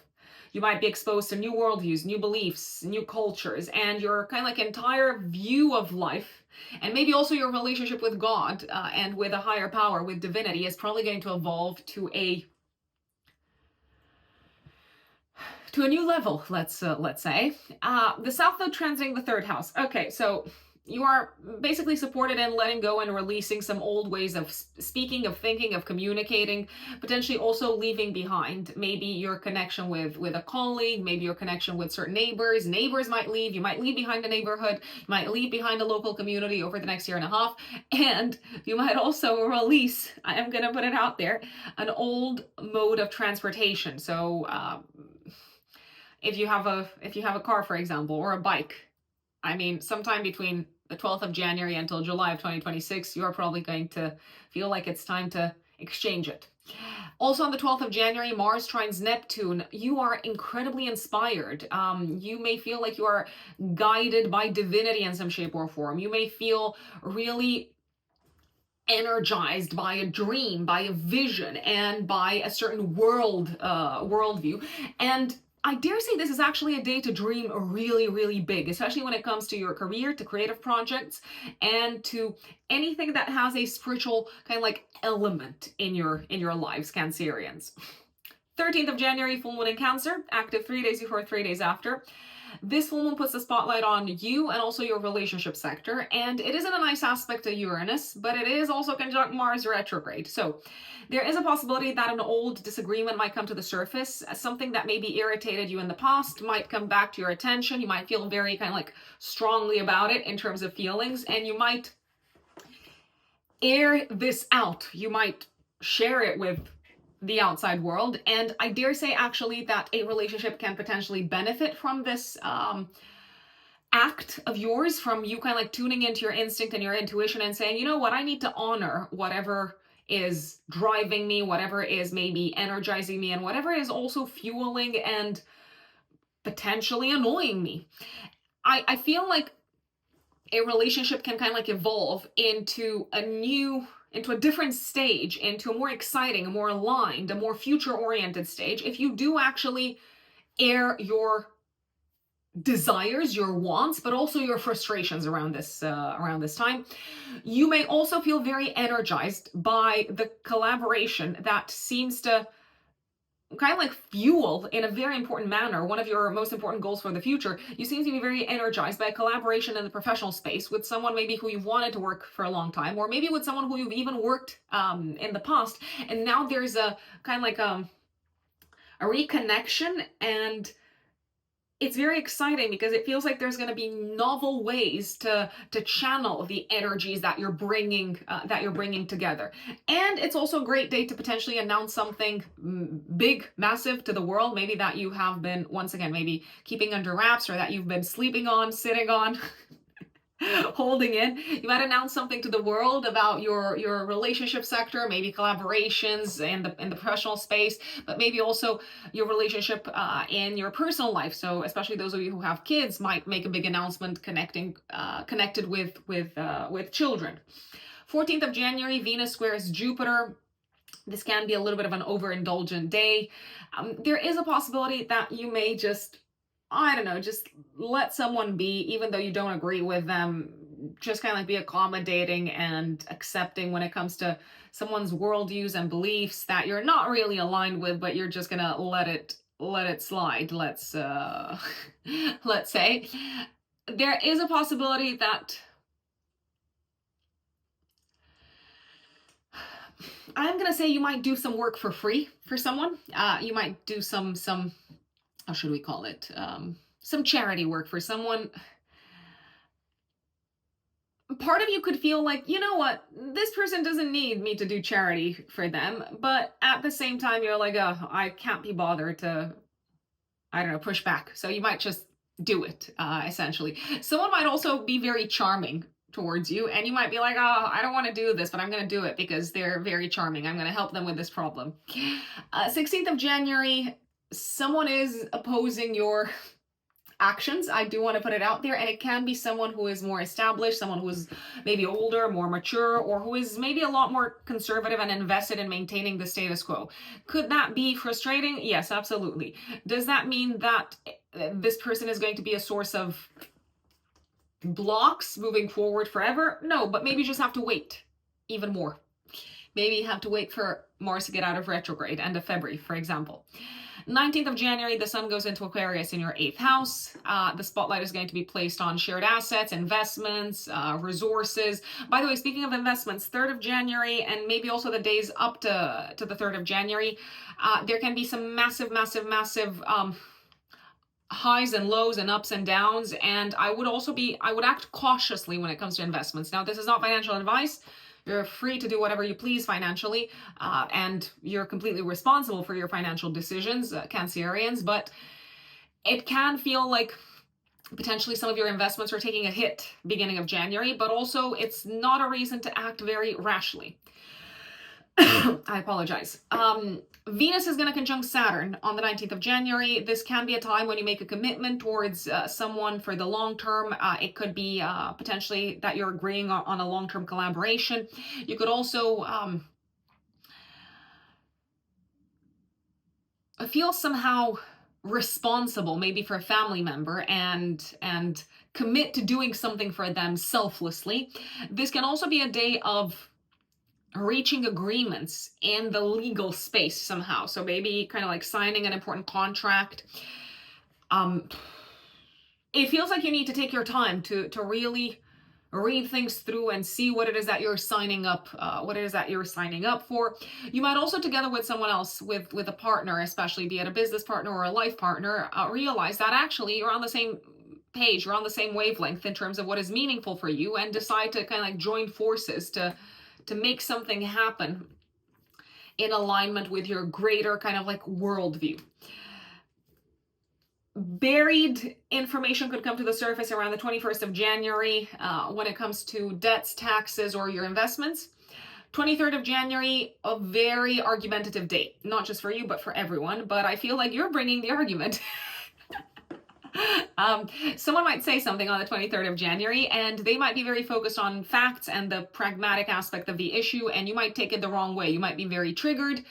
You might have a very kind of like intense reaction, like an angry reaction. I'm not saying that your reaction is not warranted, but what I am saying is that potentially it was not the other person's intention to trigger you in any shape or form. You may have to have a difficult conversation with someone and talk about something that frustrates you, that is a source of annoyance for you.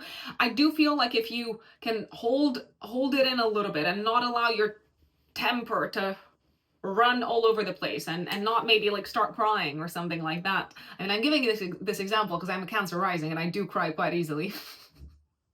So I'm speaking from my own experience. So if you're not going to allow that to get in the way too much, I feel like the relationship with this person can actually enter a better, more freeing, more liberating, more productive chapter.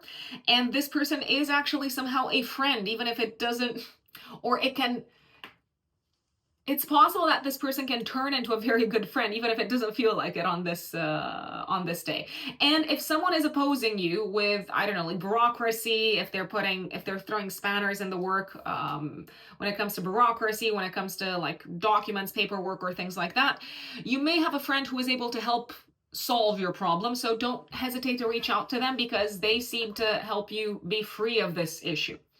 25th of January, as I said, great day. 28th of January, Mercury goes into Aquarius, and on the 29th, we have a new moon in Aquarius in your 8th house. Now, this new moon is very nicely aspected. So this new moon can bring in a new beginning, a fresh start when it comes to investments. So maybe there's going to be an opportunity for you to invest in something that is going to be very lucrative. Again, this is not financial advice. Please keep that in mind. You are responsible for your financial decisions. It is possible that you might start learning new things about money, finances, investments, how to tap into other people's resources through, as I said, possibly investments. Maybe also how to address the topic of debts, taxes, mortgages better, so that you kind of like have a way to free yourselves up, Cancerians, faster or earlier, or yeah, just kind of like sooner, of a financial burden, I want to say. There can be some sort of legislation that is passed around this time, around the 29th of January, that somehow is going to benefit you, either when it comes to debts, taxes, inheritance, or when it comes to your investments and maybe any gains that you're making from investments. I feel like you might start applying a new strategy, a new tactic when it comes to these parts of your chart. This could also be the time when you start maybe the application process for maybe like a loan or a mortgage. Is it a good time to do that? Yes, it absolutely from the 29th onwards. The 29th and the 30th to me look like very, very, very good days to do that.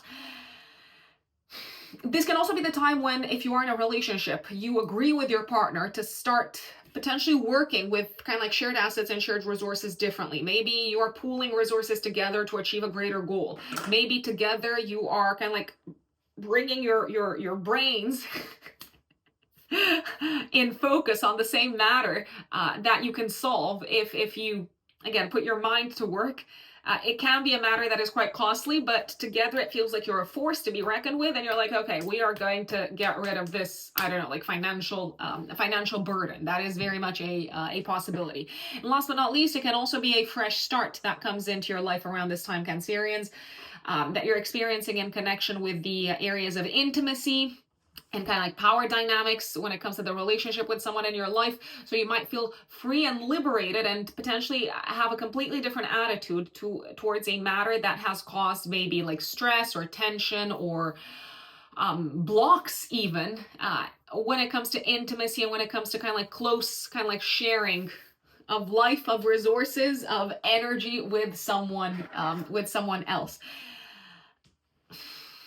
You also seem to be learning a lot about your blind spots and about what's been keeping you stuck and stagnant, Cancerians, around this time. So I like it. 30th of January, also a fabulous day for investments, also for clearing out some sort of a crisis in your life. A great day to have important conversations around your problems, your health, maybe your problems in general, but especially problems connected with health, but maybe also problems connected with work. It feels like someone might be coming in and bringing this sort of like broader, kind of like wider, novel perspective. And whoever this person is, it could be a friend, it could be, I don't know, a colleague, it could be someone who values you. They are literally helping you like see things from a different perspective, and it's making all the difference, Cancerians. That's January for you. My dear Leos, Leo suns and Leo risings, 2025, January of 2025. How does the year begin for you, Leos? Well, I've got some good news, and I also have to flag a few dates, a few moments in January that might not necessarily be that pleasant. That could actually be quite difficult, I'd say. But let's not get ahead of ourselves. Let's start with the very, very beginning of the month. So on the 3rd of January, Leos, Venus enters your 8th house. Venus goes into Pisces, and it's going to stay in Pisces for the rest of the month. This is actually a very beautiful transit for one or several of the following. It's a lovely transit when it comes to intimacy. So intimate, close connections may actually improve. They might bring you a lot of enjoyment, a lot of pleasure. You may actually feel like you're attracting towards you the right kind of energy that genuinely feels good when it comes to intimate connections.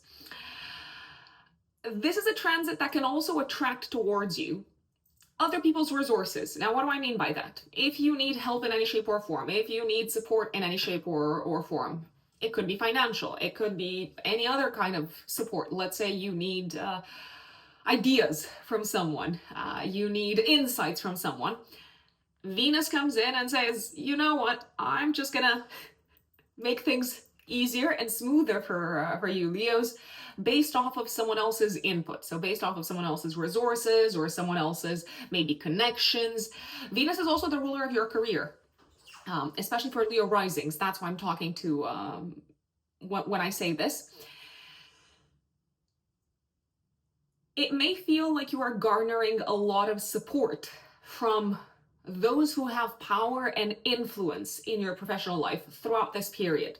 Now, Venus transiting this part of your chart could also attract bonuses. It could attract potentially significant returns on investments, because the 8th house is also the house of investments and shared resources in general.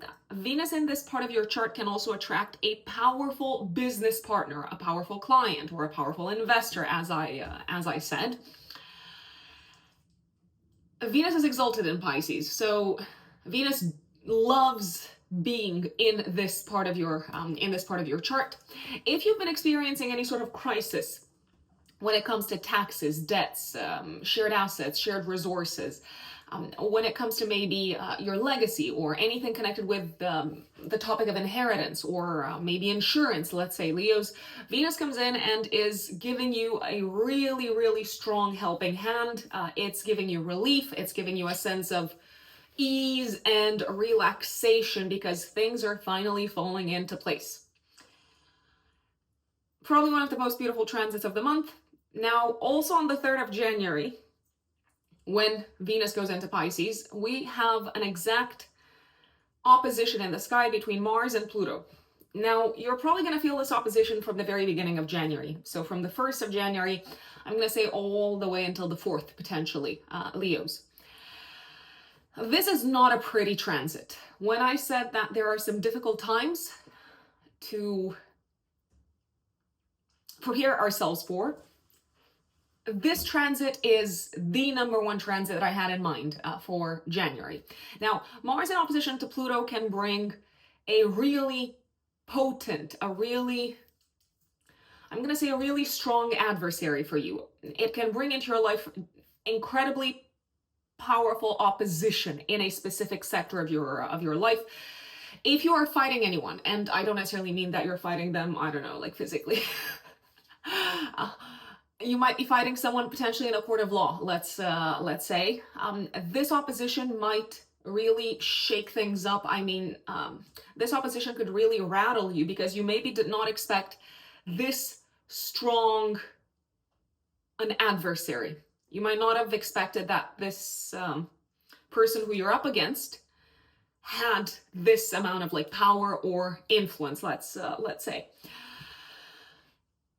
The last time when we had Mars in opposition to Pluto was in November, and at a collective level we experienced, I'm thinking especially of Spain right now, we experienced really destructive energies coming from storms and from natural phenomena. It's a very intense energy. It does have the potential to be quite a destructive energy as well. What I can say, Leos, from the 1st until the 4th of January is choose your battles very, very wisely. Because you don't know exactly who you're up against and what you're up against, and things might escalate to a point that you did not expect them to escalate. So that's one of my first recommendations. My other recommendation would be genuinely, because Mars can bring a certain degree of potentially violence. It's not mandatory, but it can bring a certain degree of violence in people's lives. From the 1st until the 4th, please stay away if you can from what could be physically dangerous situations.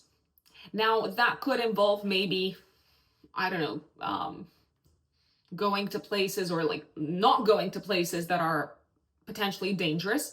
But I would also stay away from potentially dangerous situations when it comes to your physical body. So, for example, I would not go snowboarding, Leos. I would not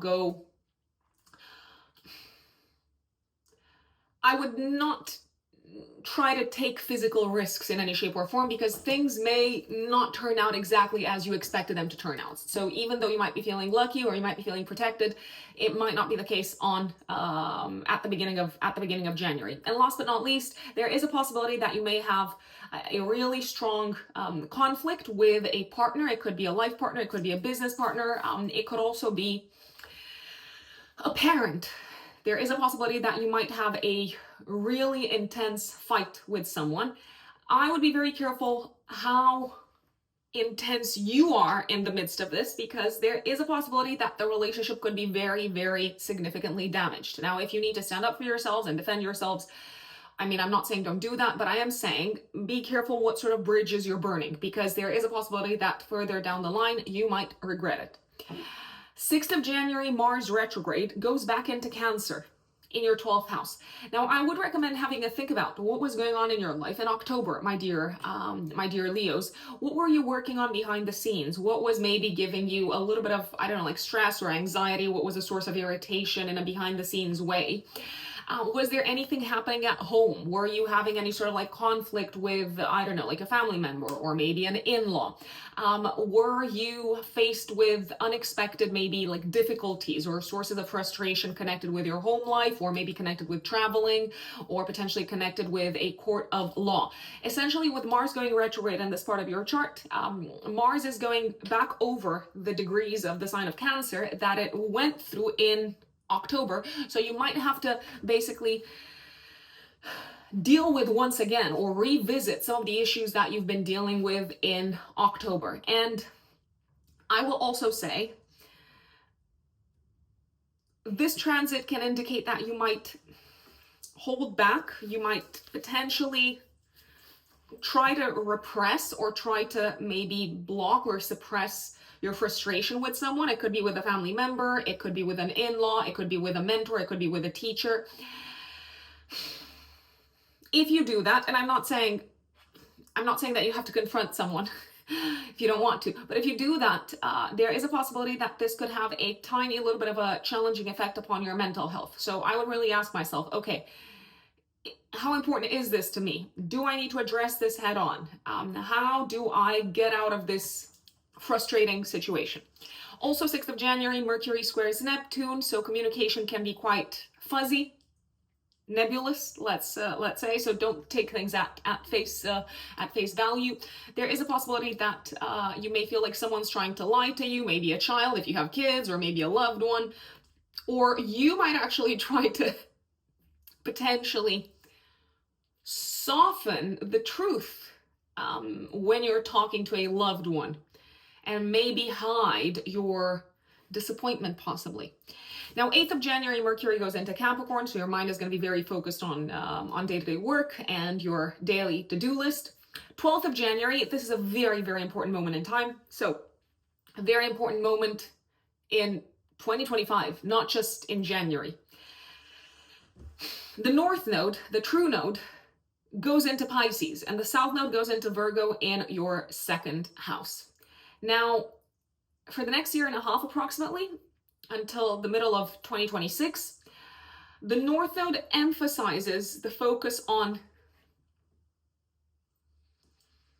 and it's literally calling you to put energy towards and to maybe even expand upon topics such as shared assets, shared resources, legacy, inheritance, investments. You might actually benefit from an inheritance. You might actually benefit from someone else's resources over the next year and a half. You're also very strongly supported in really understanding someone else's value system. And generally, you're supported in understanding where other people come from and maybe what hurts them, what has caused them suffering. You're very strongly supported in understanding human psychology, not just your own. Although we are an enigma to ourselves many times, but also other people's psychology. And you are very strongly supported over the next year and a half in transforming your relationship with money, and also potentially transforming your source of income. There is a high chance that you might leave a source of income behind, as well as an existing set of values, especially values on a personal level that have something to do with the aspiration, let's say, towards perfectionism. Now, also on the 12th of January, Mars trines Neptune. This can be a day of forgiveness. This can be a day of healing, a day of relief, and a day of taking action towards leaving behind something that has caused crisis in the past. 13th of January, active 3 days before, 3 days after, we've got a full moon, activating your axis of health and service. This full moon is in conjunction with Mars, but it is trining Uranus, which I like. So the conjunction to Mars says that something maybe that was a source of irritation or frustration or conflict in your life is probably coming to a close, especially in the workplace. Also, if you've been experiencing any sort of inflammation from a health perspective, maybe physical health, but maybe also if you've been feeling really kind of like worked up from a mental health perspective, this full moon brings a culminating point as well as a release and a sense of relief and a sense of liberation of whatever was causing that inflammatory state, metaphorically, but also potentially physically. Some of you could be wrapping up a work-related project. Some of you could be wrapping up a job. Some of you could be saying goodbye to a job. Finally. Some of you could be confronting someone in the workplace. Finally. Some of you could also feel a sense of release and relief when it comes to whatever was undermining your efforts at work, and maybe also when it comes to whatever was undermining your physical health, I'd say. So this can be a time of kind of like cleaning things up, metaphorically speaking, from a health perspective. 14th of January, Venus squares Jupiter. I mean, this could be actually a really fun day. A fun day with friends, but a fun day that could maybe bring a little bit of, I don't know, like romantic tension in. There's also a possibility that you might end up potentially maybe overspending with friends, or something might end up costing more than you thought it would cost. You might also end up overspending on something connected with kids if you have kids. There is a sense of wanting to go a little bit overboard, a little bit extra with the enjoyment, with the pleasure, with the luxuries, with the finer things in life. And I'm not one to say don't do it. I mean, obviously you've got free will, you can do whatever you please. But what I am going to say is maybe, I mean, give it a thought. Maybe have a think about whether it's worth going into debt, potentially taking out credit in order to have fun. I'm just saying. So if you have to, you have to, but do you have to? That's the question. 16th of January, the sun opposes Mars. I mean, there could be a sense of being challenged at work by someone who is maybe a little bit more experienced, or maybe who is a little bit more higher up in terms of hierarchy, and it might feel like you have to hold back your annoyance and frustration with this person. This is not a day to burn yourselves out, Leos, when it comes to working out, or when it comes to going overboard with the actual, I don't know, like professional side of things. If you do try to overdo it, I believe you're only going to end up being more frustrated. I'm just going to say it. Sun goes into Aquarius, the sun. So on the 21st of January, my apologies, on the 19th of January, the sun goes into Aquarius in your house of relationships. So your relationship sector is probably going to feel like your central focus for the next month or so. Venus conjunct Saturn. Now, I do want to stress one thing out. When I say relationships, I don't necessarily mean purely romantic relationships. It could be business partnerships that become a main area of focus for you over the next month. Venus conjunct Saturn on the same day. This is a day of significant commitments towards someone. These commitments might involve some sort of a financial agreement. You might also start working with someone, or commit to maybe helping someone with their finances, or with their work, or with something that's important to them from a practical perspective. It does feel like you might help someone, or someone might help you with something that is important from a practical, tangible standpoint, my dear Leos. It is a great day to sign agreements in the business space, the 19th of January. 23rd of January, Mercury opposes Mars in Cancer. I mean, you could have a little bit of a fight.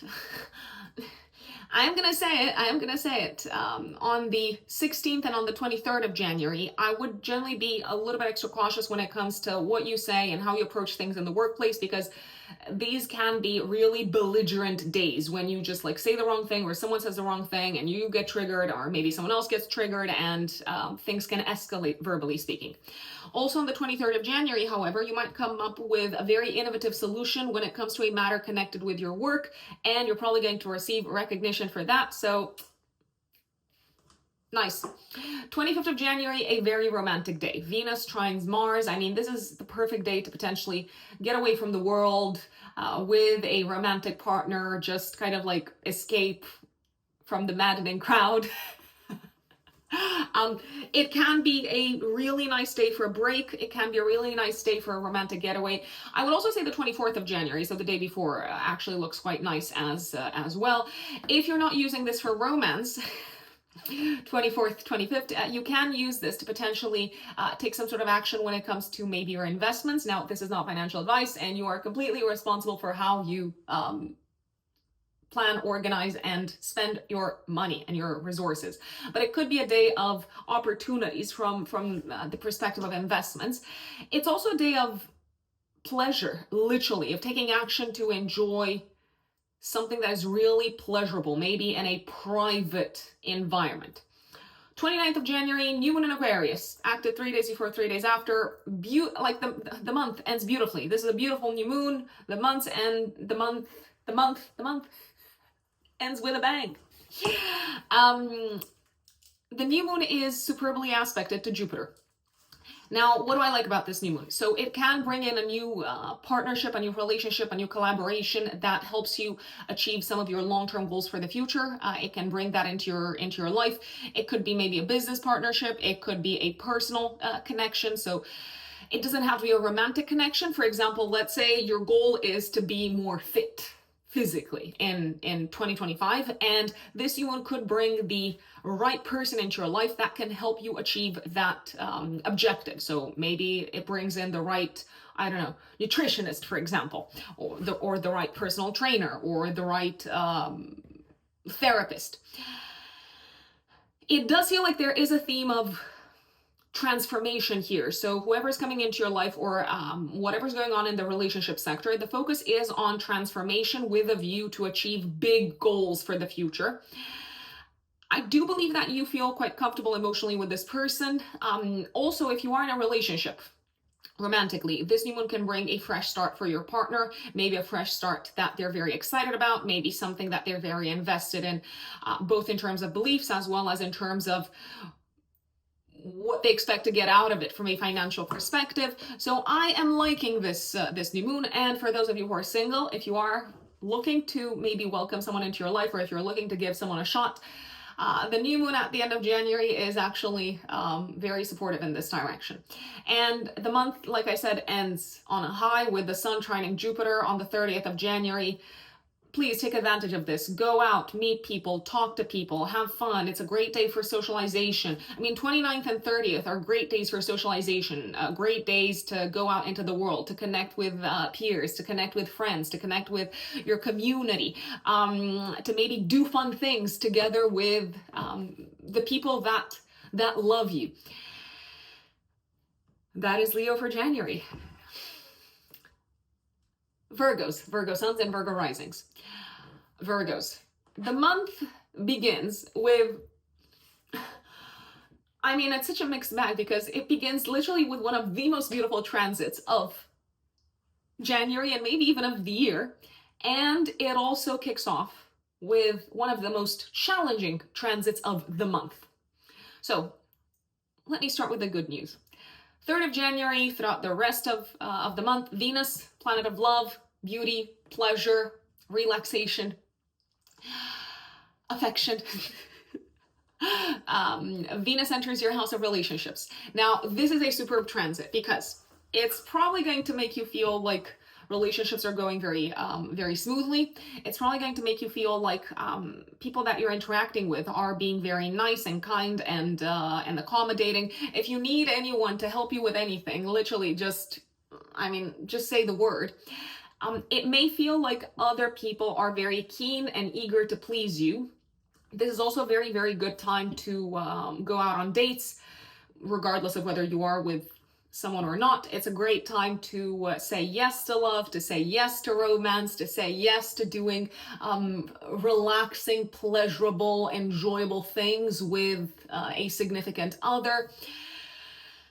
You might draw essentially a lot of pleasure out of the interactions that you have with others, especially out of the interactions that you have with partners, potential partners, collaborators, maybe even out of the interactions that you have with people that you work with one-to-one. So maybe clients, for instance. It might feel like the clients that you attract throughout this period, and you may actually attract quite a few. If you are working for yourselves, for example, they are really appreciative of your belief system and of your knowledge. So I'm loving this transit. Take advantage of it, Virgos. What I am not such a big fan of at the beginning of the month is Mars opposing Pluto. So this transit is going to be active from the 1st until the 4th of January. Actually, Mars opposing Pluto says the following. Something quite destructive, quite inflammatory, intense. I mean, there's no way to go around this. I mean, this is not an easy transit, and everyone's going to be feeling it in some shape or form in their life. But for you Virgos, especially Virgo risings, something intense and potentially a little bit destructive might occur in the workspace. Now, what could that be? It could be a combination of things. It could be quite a few things, actually. So, for example, you might hear that someone is being made redundant. You might hear that something has literally fallen apart or broken altogether in the workspace. Maybe a website has completely kind of like crashed. So those are the kinds of things that could be experiencing some sense of destruction, I want to say. Speaking of destruction, there is a possibility that someone in the workspace could literally try to destroy something that belongs to the group, that belongs to the community. Now, it doesn't necessarily mean that it affects you directly, but it may potentially to an extent affect your work. So I am thinking of someone who maybe has possibly ill intentions, who has been very frustrated, maybe like a disgruntled employee, let's say, and they may actually try to do quite a bit of damage. I'm just gonna say it. Now, this transit from a health perspective can be quite inflammatory. So something could be bubbling up under the surface when it comes to your health, and it could culminate from the 1st until the 4th of January.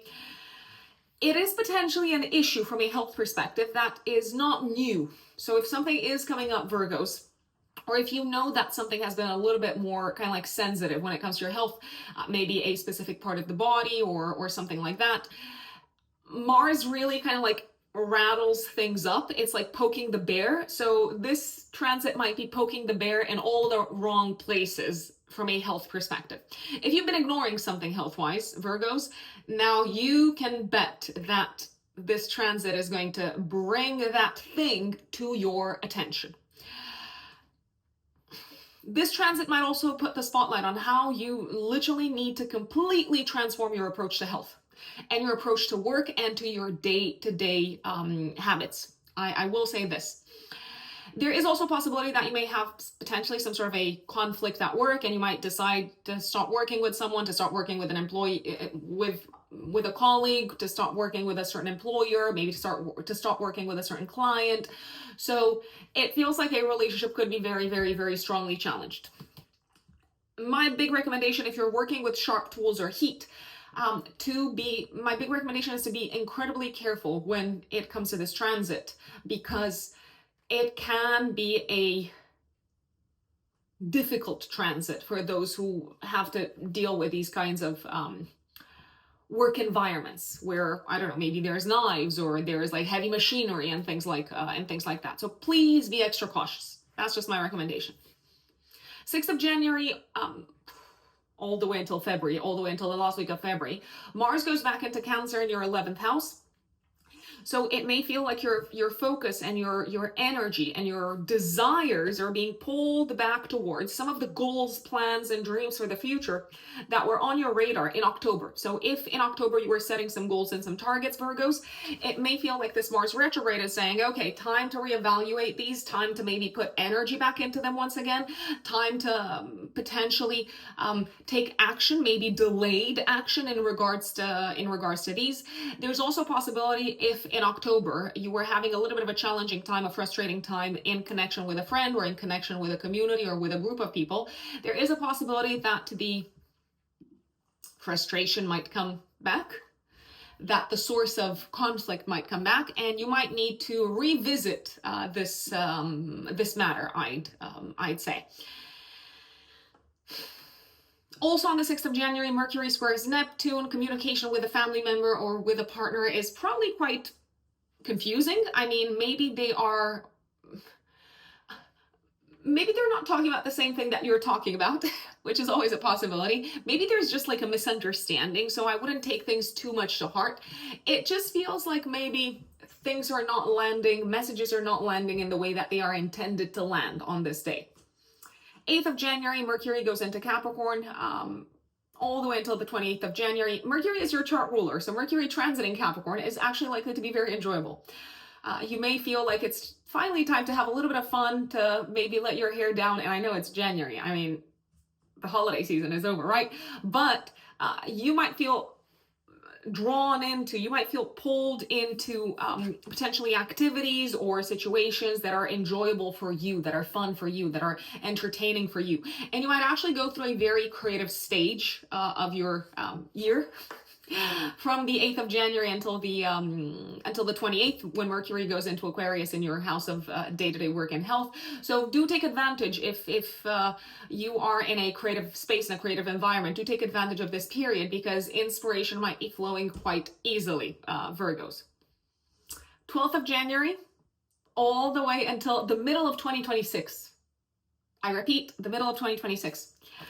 The North Node, the true North Node, goes into Pisces in your 7th house of relationships and partnerships, and the South Node goes into your 1st house in Virgo.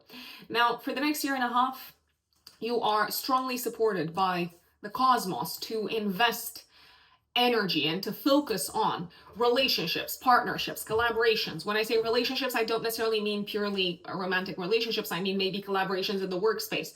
You're likely to benefit from relationships. You're likely to feel like you attract people in your life who are very helpful, who maybe have a very healing, soothing influence over you.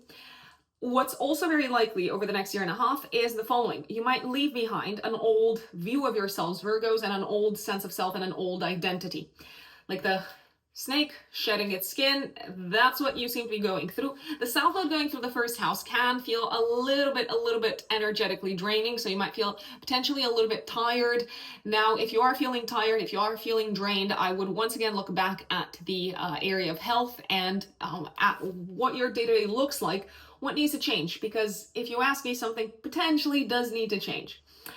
12th of January, Mars also trines Neptune. I really like this this transit, because it can feel like someone's taking the initiative to maybe pull you out of a rut, to maybe get you in a place where you're a lot more relaxed, to get you in a place where you can just kind of like unwind and just kind of like let your hair down. It's a great time to go out with a friend. It's a great time to maybe go out even with a romantic partner. I would say it feels like someone is eager to kind of like help you achieve a goal in some shape or form, my dear Virgos. And if something felt stuck in the past in relation to a goal, it feels like now, for whatever reason, the coast is clear somehow, and there's this sense of like the fog being lifted. 13th of January, we've got a full moon activating the Cancer Capricorn axis. I mean, I need to find a better expression, but essentially it's a little bit of a mixed bag. Why? Well, on the one hand, I like the fact that this full moon trines, or it makes a harmonious aspect with Uranus. So the moon actually sextiles Uranus, and the sun trines Uranus. It feels like this full moon is bringing you some sort of an unexpected, happy, positive, helpful result. Maybe when it comes to potentially one of your goals and plans, maybe when it comes to your education, maybe when it comes to a creative project that you were involved in, maybe when it comes to a collaborative project that you were involved in. It feels like plans are coming together somehow, maybe also in terms of something that was on your radar, connected with your education, or maybe connected with a trip in some shape or form. This can be a really good time also to go out and to have fun and to like celebrate something with friends. It feels like there's a sense of collective relief somehow. Now, because the full moon is conjunct Mars retrograde, there might be tears. Tempers might be a little bit frayed. People might be a little bit on edge. People might be a little bit overly emotional, and kind of like all the feelings that have been buried and that have been accumulating somewhere in the depths of our psyche, they might be coming out to the surface. And I don't think there's anything bad about that, but it might just feel overly emotionally effusive, so to speak. 14th of January, Venus squares Jupiter. I mean, this is a pleasant day. It is a pleasant day, but it is a day when it feels like either you or the people that you're interacting with are trying really hard, way too hard to be liked. And they would potentially say anything and maybe agree to anything, even the things that are kind of like not really very realistic. So I would be taking things a little bit with a pinch of salt, because let's say you're, I don't know, trying to agree on working with someone. They might be inclined to say yes to everything that you ask for, even though they might not be able to deliver it in time or in the manner that you want it to be delivered. Now, at the same time, I would be careful if you're the one trying to get someone to sign with you, I don't know, to sign a contract or something like that. I would be careful not to overpromise and underdeliver, because that is a possibility. 16th of January, I believe that this can be potentially a little bit of an intense day when it comes to interactions with friends or interactions with someone within a group kind of environment, within an organization. They might say something that kind of like hits a little bit of a sore spot, or you might say something that potentially doesn't land very, very well with them. So it can feel like there is tension. Aquarius season starts 19th of January. Sun goes into your house of day-to-day work and health, and that's where the focus is going to be for the next month. Venus conjunct Saturn. This is a great, great time to commit to something in the long term. Commit to a partnership, commit to a collaboration, sign a business contract, sign a business partnership. It is also a great day to commit to someone romantically in the long term and to take a very kind of like serious, dutiful step towards the next level of the relationship. 23rd of January, Mercury opposes Mars, so words can be said, especially when it comes to your interactions with friends or with, I'm going to say kids. Words can be said that maybe feel like a little bit of an arrow from your side or from their side. Mercury at the same time, however, trines Uranus. So this can also be a day of innovative ideas, of creative ideas, of unexpected solutions. 25th of January is a very, very romantic day. Venus trines Mars. I mean, this is probably the most romantic day of the month. You might also feel this energy on the 24th of January. This is a fabulous day for a date, a fabulous day to connect with people, a fabulous day to take action, to maybe surprise someone or to let someone surprise you, let someone sweep you off your feet. It is a day of enjoyment of social activities without even having to, I don't know, like talk too much. You know, when you're just like hanging out with people and it feels like these are my people, they just get me. There's no need for words. It's like an energetic thing, I'd call it. 20th of January, Mercury goes into Aquarius in your 6th house, so your focus is going to go once again onto your work and health. And 29th of January, we have a new moon in your 6th house of day-to-day work and health. This new moon is very nicely aspected. For some people, this could be the beginning of a new job, the beginning of a new work-related project, the beginning of maybe an exciting chapter of development, professionally speaking, that allows you to connect with new individuals, that maybe asks you to like travel far and wide, maybe physically, but also in mind. It can be the beginning of a new chapter from a work perspective that promises to deliver a significant amount of knowledge out of the whole experience. It does feel like there's big things happening in the workspace. It does feel like there's big, exciting things that you are genuinely very invested in happening in the workspace. Saturn trines Mars. You could start working with someone very, very closely, maybe someone with experience, maybe someone who you've tried to get on your side for a long time. This new moon can also bring, however, a fresh start when it comes to your health. You know how I've been banging on about this.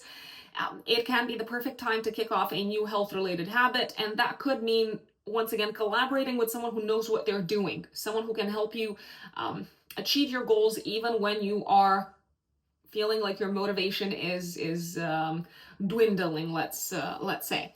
And 30th of January, another fabulous day for work purposes, for career purposes, and for speaking in public in general. If you need to present something to the world, It's probably going to be very, very well received. It does feel like your star is on the rise in the world, my dear Virgos, because you are not just appreciated for your knowledge and skill set, you're also appreciated for the original way in which you handle challenges and problems, and for the maybe kind of like futuristic, future-oriented solutions that you bring to the table. So I'm very much liking the end of January. My dear Libras, Libra suns and Libra risings. January of 2025. What's going on? What is going on in the sky, Libras? So the month kicks off with a lovely Venus transit. Venus, your chart ruler, goes into your house of day-to-day work and health from the 3rd of January throughout the rest of January, actually all the way until the beginning of February. This is a beautiful transit because it's likely to offer you a lot of support, even enjoyment, when it comes to matters connected with your work, when it comes to matters connected with service. So you may actually enjoy very, very much being of service to others. You may feel like you potentially attract clients. You may feel like you potentially attract some really nice support and collaboration in the workspace. If you've been experiencing maybe any challenges when it comes to your health, Venus transits are also useful because they are likely to bring a sense of relief, I'd say. If you're looking to attract maybe a new work opportunity, I would use this transit to potentially schedule interviews. Venus has this sort of like magnetic force. So whatever it is that you want to attract, it's giving you help with. There is also a really challenging transit at the beginning of January, however. It's going to be active from the 1st until the 4th. It's challenging for literally everyone. Everyone's going to feel it in one or a couple of sectors of their life. Mars opposes Pluto. Now, this could bring a really, I'm gonna call it intense, destructive fight with a friend or with your kid. If you have kids, you could have like a really massive argument. You might also experience intense frustration with an organization, a community, a group of people, and you might actually decide to cut ties with them. Now, one thing that I would recommend, however, Libras, is be careful how much you, or how far you take this to. What I'm trying to get to is, after the retrograde is over, because Mars is retrograde at this time, there's a chance that maybe you're going to regret, I don't know, breaking ties with this community or with this friend or with this organization, or maybe they're going to come back and say, yeah, you know what, I was in the wrong, and so on. So even though this is very intensely inflammatory in terms of energy, this transit, I would also keep in mind that things could be on the surface, or they could appear to be worse than they actually are. This is not a time from the 1st until the 4th of January to overdo it with the fun. It's not a time to engage in any sort of dangerous fun, so I would not go bungee jumping. I mean, I don't know who does that at the very beginning of the year, but I suppose any time is as good as, I don't know, as the beginning of the year could be. If you engage in any sort of like sports or games, like team sports or anything like that, I would also be careful because physically this can be a difficult opposition. So just be a little bit extra cautious if you're, I don't know, playing football, for example. 6th of January until the last week of February, Mars goes back into Cancer, in your house of career, profession, public status, and public reputation. So there is a possibility that you might have to deal with, once again, to deal with issues that you dealt with in the professional space in October of 2024. There's also a possibility that maybe old arguments or old conflicts with a boss, with maybe an important client could resurface. You may feel like you have to revisit matters connected with your career throughout this period, and potentially also connected with professional partnerships. And there is a possibility that your mom might be experiencing some sort of a challenge at home, or a challenge connected with her family, I mean, which is obviously your family as well, that was on her radar also in October of 2024. It's not necessarily the time to take action to move forward with things professionally, but it is a good time to revisit your career direction, to revisit where you're headed, and to really potentially ask yourselves, Libras, who do I want to work with? Who do I want to collaborate with moving forward? Do I have to maybe get rid of some existing partnerships and collaborations? Now, leaving career aside, so forget about career, just leave it aside.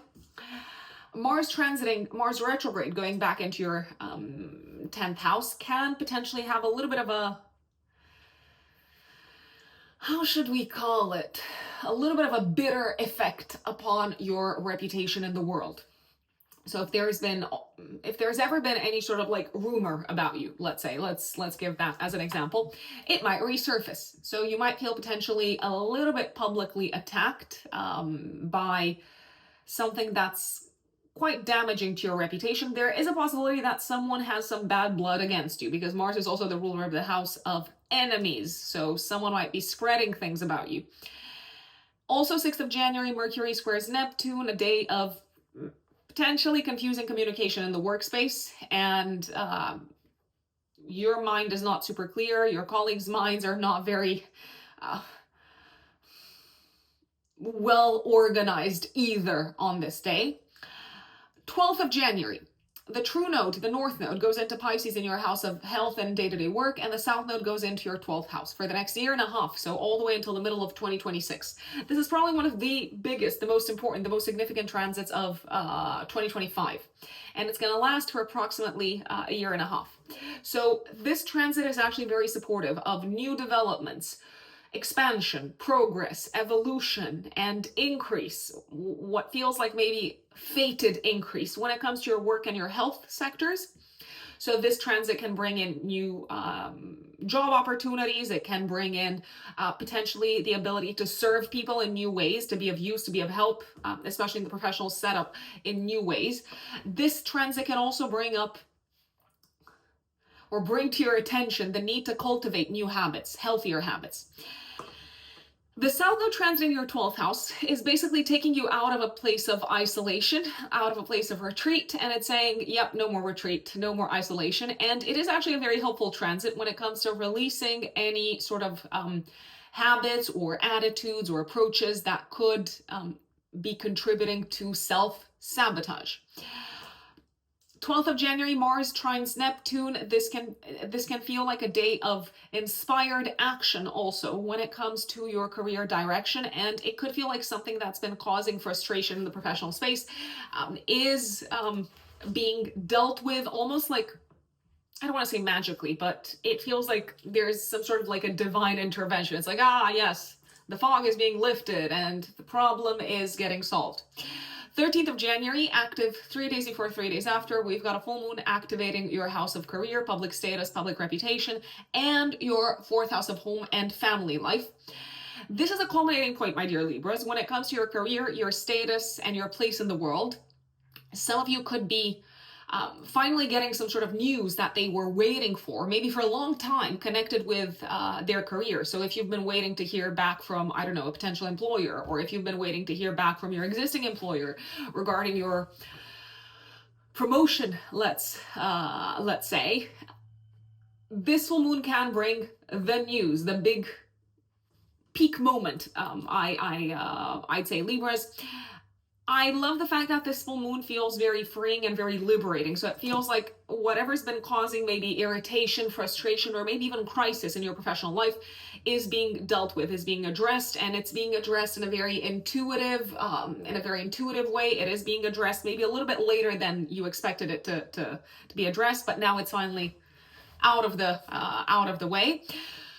Some of you could be making some sort of a public announcement, not just about your career, although it could be about your career. You could be making a public announcement about your relationship sector, so it feels like the spotlight is on you in the public sphere. It feels like you've got things to share with the world. Speaking of the relationship sector, this can be a time of reevaluating relationships and collaborations. Relationships both in the personal life and the personal sphere, but also in the professional sphere. You might be reevaluating whether it's worth moving forward with them or not. There is a possibility that some relationships might go through some sort of a reversal or a review, or maybe a certain dynamic is no longer functioning, but you find a way to be on the same page, I'd say.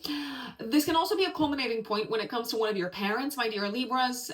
Maybe if they've been going through a tough time, a hard time, if they've been experiencing a lot of frustration and conflict, if they've been experiencing maybe a lot of difficulties in their life, it's probably over.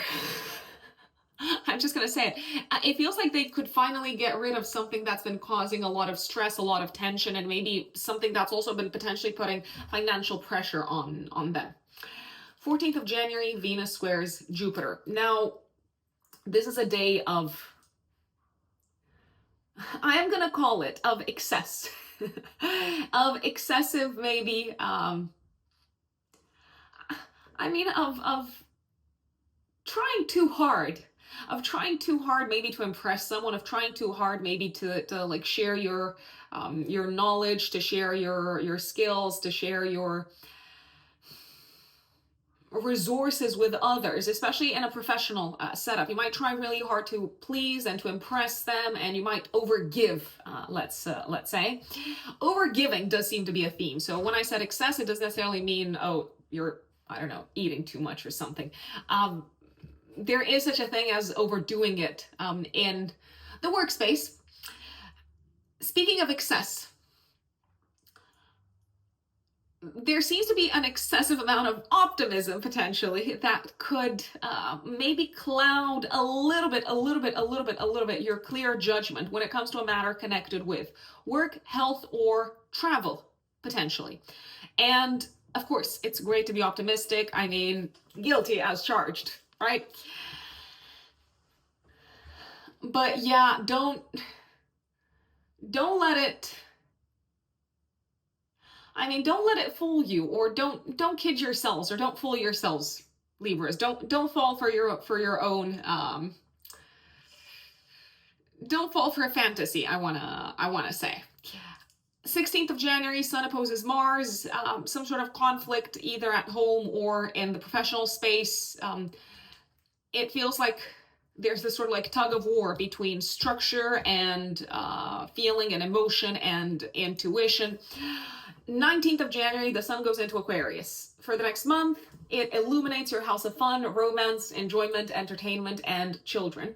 And also on the 19th of January, Venus conjunct Saturn in your 6th house. Now, this is a great day to commit to some sort of a long-term collaboration on the professional side of things, or to commit to a long-term collaboration on the health side of things. So let's say you decided that you are going to work with someone on the health front to help you achieve your goals. It could feel like you are maybe signing up for something long-term that will improve your health. I do believe it's a day of feeling like really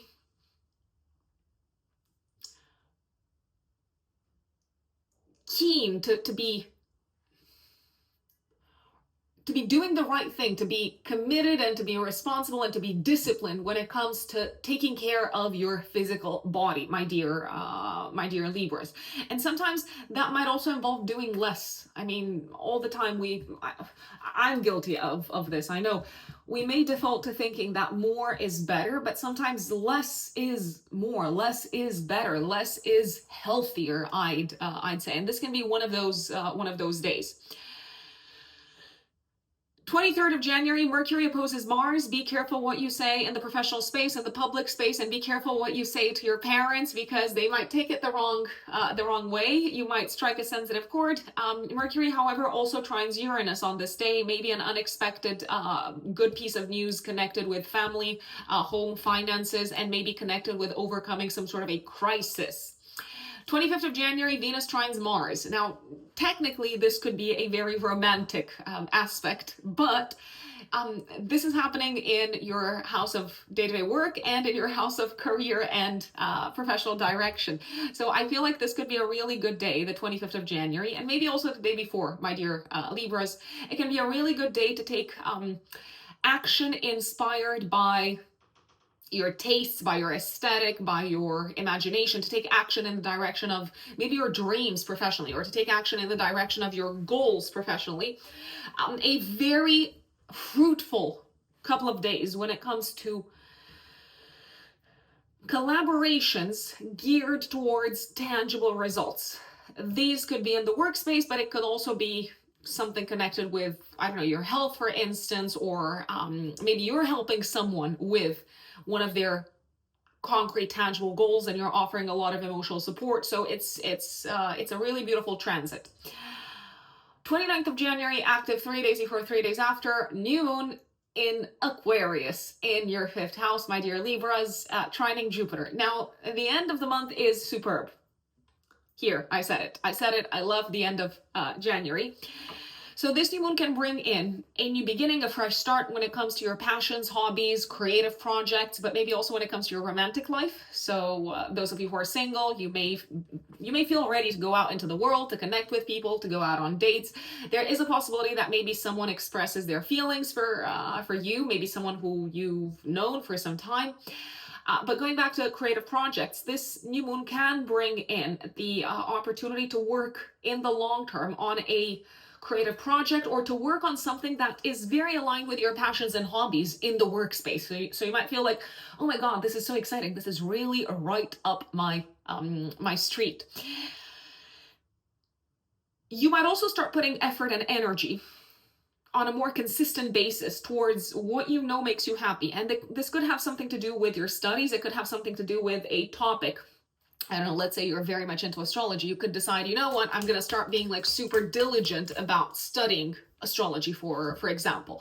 It's a beautiful, beautiful, beautiful new moon, this one on the 29th of January, Libras. And on the 30th of January, probably one of the best days of the month, Sun trines Jupiter. It's a great day for travel, planning travel, going out on dates, going to the museum, attending cultural events, attending educational events like conferences, workshops, things of that nature. This is also a fabulous, fabulous time to maybe be inspired by others. So maybe to listen to a talk by someone who you really admire. It is a day of massive kind of like inspiration. So it feels like you are receiving guidance from higher up above. It can be a day of tremendous success when it comes to matters connected with children, especially when it comes to their education. So I'm loving, loving, loving the end of January.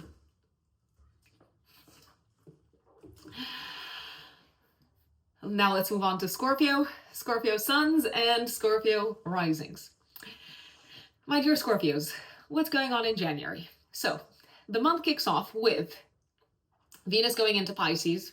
Venus enters Pisces on the 3rd of January, and it's going to stay there for the rest of the month, actually all the way until the beginning of February. Venus rules your 7th house and your 12th house, Scorpios, especially Scorpio risings. That's why I'm talking to the most. I love this. Basically, it's probably one of the most romantic times that you can ask for in your relationship sector, Scorpios. So if you are with someone, if you are in a relationship, Venus transiting the 5th house is saying, okay, it's time to enjoy that really kind of like close, tight, kind of like bond with your romantic partner. Maybe you're planning to, I don't know, escape, get away from the world for a few days. Maybe you're planning to do something like really nice for them and surprise them. Maybe you are planning to essentially create more space, more room into your lives, Scorpios, for relaxing, soothing, enjoyable activities with your significant other. If you don't have a romantic partner, Scorpios, I can tell you that Venus is likely to attract one into your life. Venus is this very kind of like attractive magnetic force. It pulls things towards us. So if you are in a receiving mode when it comes to welcoming love into your life, Scorpios, I can tell you Venus is coming in and it's saying, okay, let's make this happen. So I would take advantage of this to go out on dates. I would take advantage of this, even if you are in a romantic relationship already, by, I don't know, maybe you taking the initiative, you taking the action to take your spouse out. This transit can also be very beneficial when it comes to improving relationships with children. The month also kicks off with potentially the most difficult transit of January of 2025. Mars is going to oppose Pluto from the 1st until the 4th of January. This aspect is exact on the 3rd, but like I said, it's probably going to be active from the 1st until the 4th. This is a very intense, turbulent, chaotic, potentially aggressive and destructive energy when it comes to one of the following. Interactions with family members. So there could be a big fight, a massive fight erupting. It could be connected with something from the past. It could be connected with something that has been a source of irritation in the past for you, Scorpios. Your parents, or there could be two family members in particular. The parents are the ones that I'm referring to. Your parents could be at each other's throats. So there could be like a big argument erupting in the home between two people that are very close to your heart, and it might feel like you're caught up between what is the saying, a rock and a hard place. It feels like something that's been buried or hidden in connection with your past could get you very, very angry, and it could also come to the surface. And it is probably coming from, I repeat, the past, because Mars is retrograde. So it's not a new thing. It could be something that's, I don't know, maybe like years old.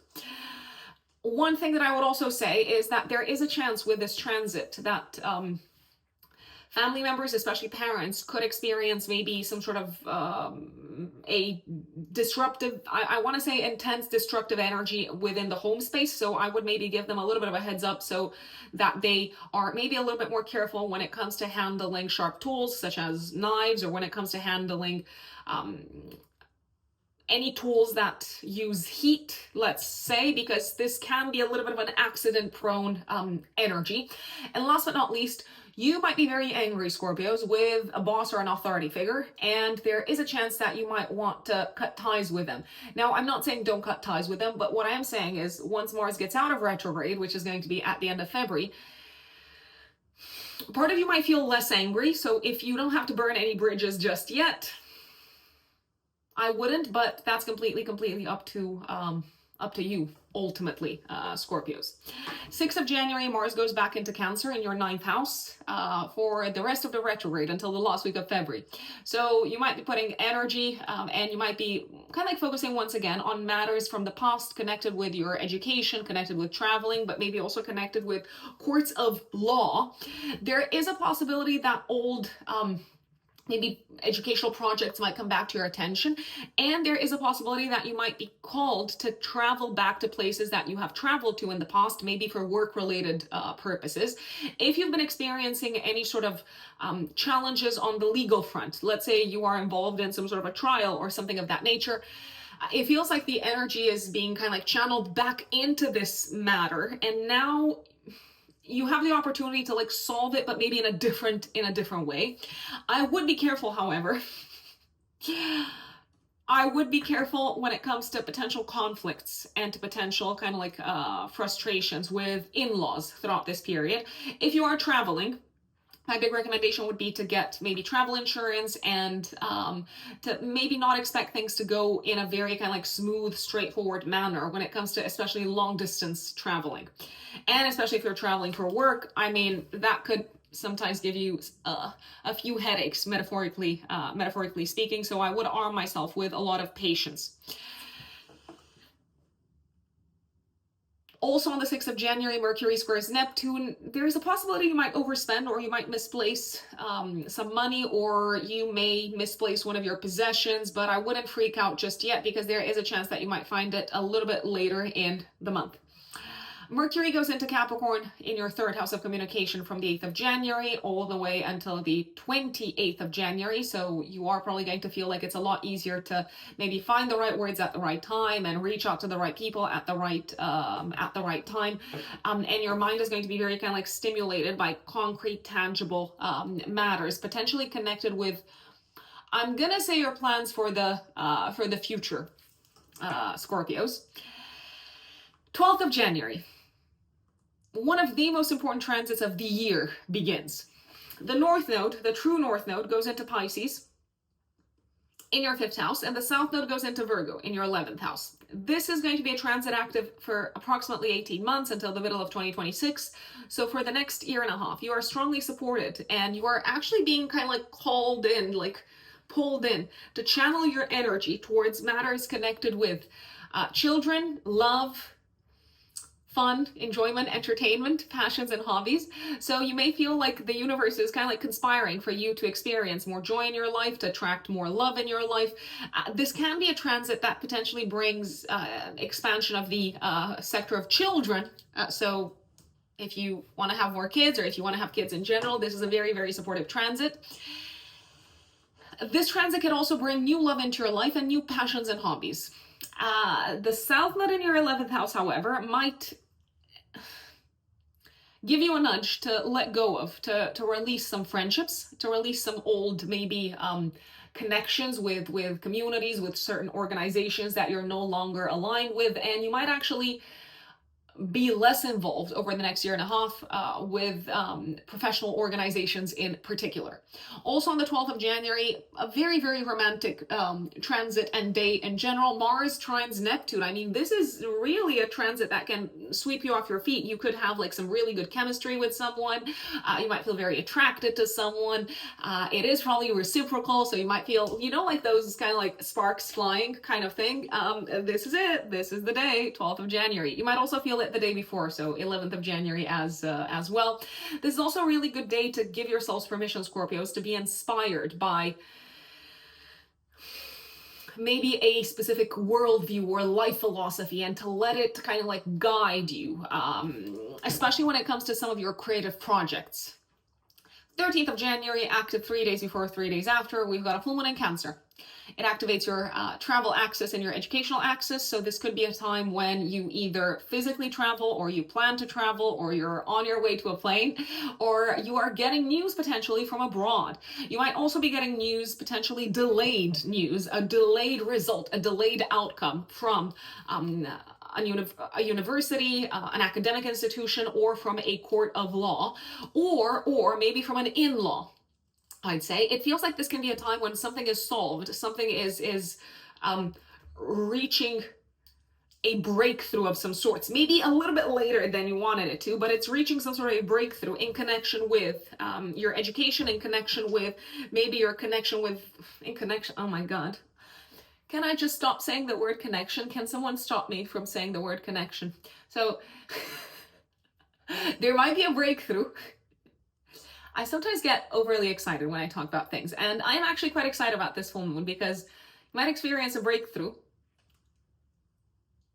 when it comes to matters that have to do with legal entities, legal institutions, courts of law, but also when it comes to matters that involve a partner or that involve a relationship. It feels like someone's coming in and they're helping you with something, and they're bringing this sort of like freedom and liberation. You could be traveling with a partner. You could be traveling to see a partner. If you're traveling for business purposes, you might revisit a partnership, but I feel like it might end up in a much better place than it was beforehand. So if you had, I don't know, like a business partner based abroad, and you're traveling to like sit down with them and talk about how things are going to move from now on between the two of you, whatever agreement you're reaching, it's basically better for both of you than what you had in place before. 14th of January, Venus is squaring Jupiter. This can be a day of excessive fun, of overdoing it with the fun, with the romance, and overdoing it maybe with the spending, I want to say, on fun romantic activities or on activities connected with children. I'm also going to say that big promises can be made on this day, 14th of January, and maybe also the day before. And maybe when these promises are made, I don't believe you're making the promises. It could be someone else making the promises to you. When these promises are made, I assume the other person genuinely has the best of intentions, but they might be really hard to keep.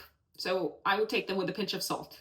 And I know I'm giving a heads up to Scorpios. I mean, you're naturally quite skeptical anyway, so you're probably taking things with a pinch of salt, but alas, here I am. 16th of January, Sun opposes Mars. Not necessarily the best day for travel because there could be disruption and there could also be some sort of conflict on the road, or if you are on a plane, you might get into a little bit of a face-off with someone on a plane.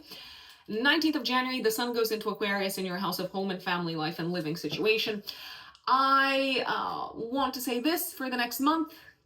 You're very, very likely going to be really focused on private matters, home matters, family-related matters.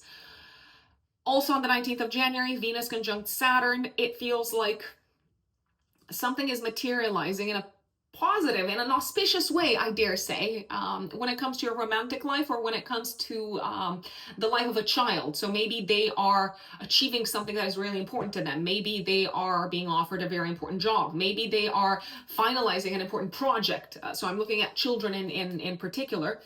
It feels like you're taking a relationship very seriously, and your duty and your sense of responsibility towards this person is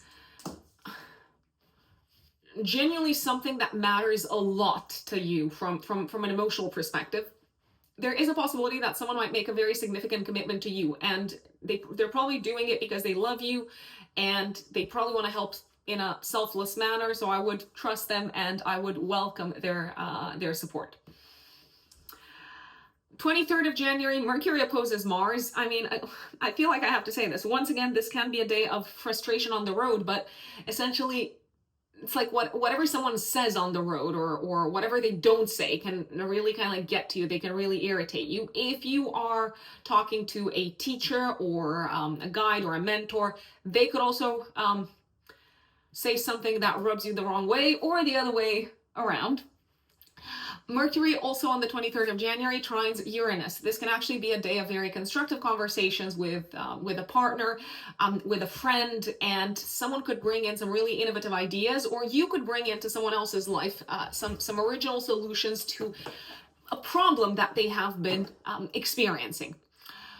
25th of January, Venus is making a superb aspect to Mars. Now, for you, Scorpios, this is the classic romantic transit. You're probably also going to feel it on the 24th of January. So 24th, 25th, I would go out, probably on a date. I would maybe surprise my significant other with a date. I would maybe make plans to travel with my significant other. It feels like pleasure and chemistry and desire and attraction are working hand in hand. It's this sort of like magical, kind of like emotionally very fulfilling, very satisfying mix between these energies in the sky. Educational activities, funnily enough, are also likely to be very enjoyable, if you ask me. You're just kind of like hitting it off with someone very, very easily. That's how I wanna say it. So we can get creative about how we use the energies in the sky. I mean, remember, it's a two-way street.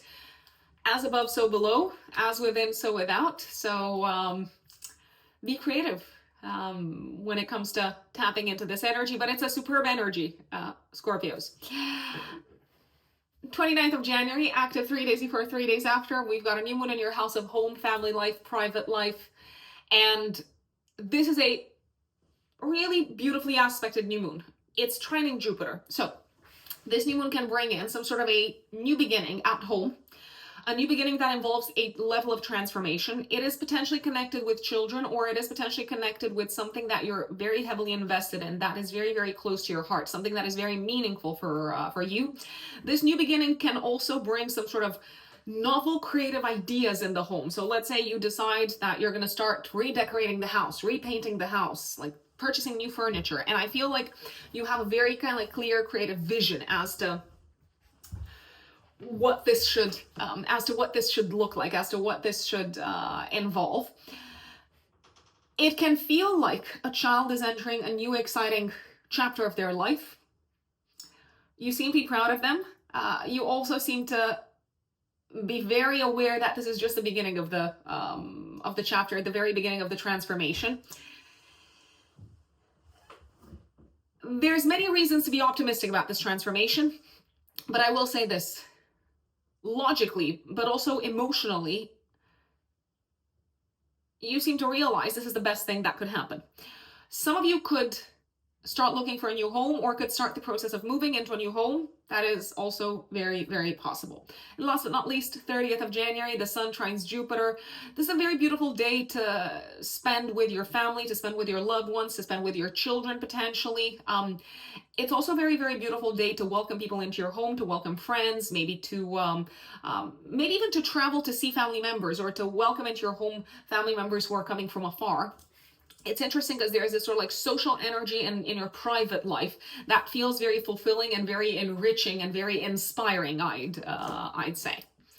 And that is Scorpio for January. My dear Sagittarius, Sagittarius suns and Sagittarius risings.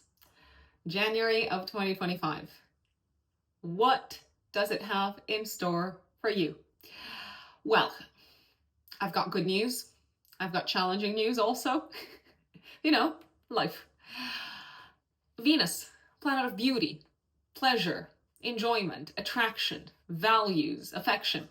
Venus goes into your house of home, family life, and living situation from the 3rd of January for the rest of the month until the very beginning of February. Now, this is probably one of the best transits of the month, maybe even of the year, because Venus is exalted in Pisces. So this transit is likely to benefit you in many ways. It's actually likely to improve relationships with family members. It's likely to bring relief. It's likely to sweeten things at home.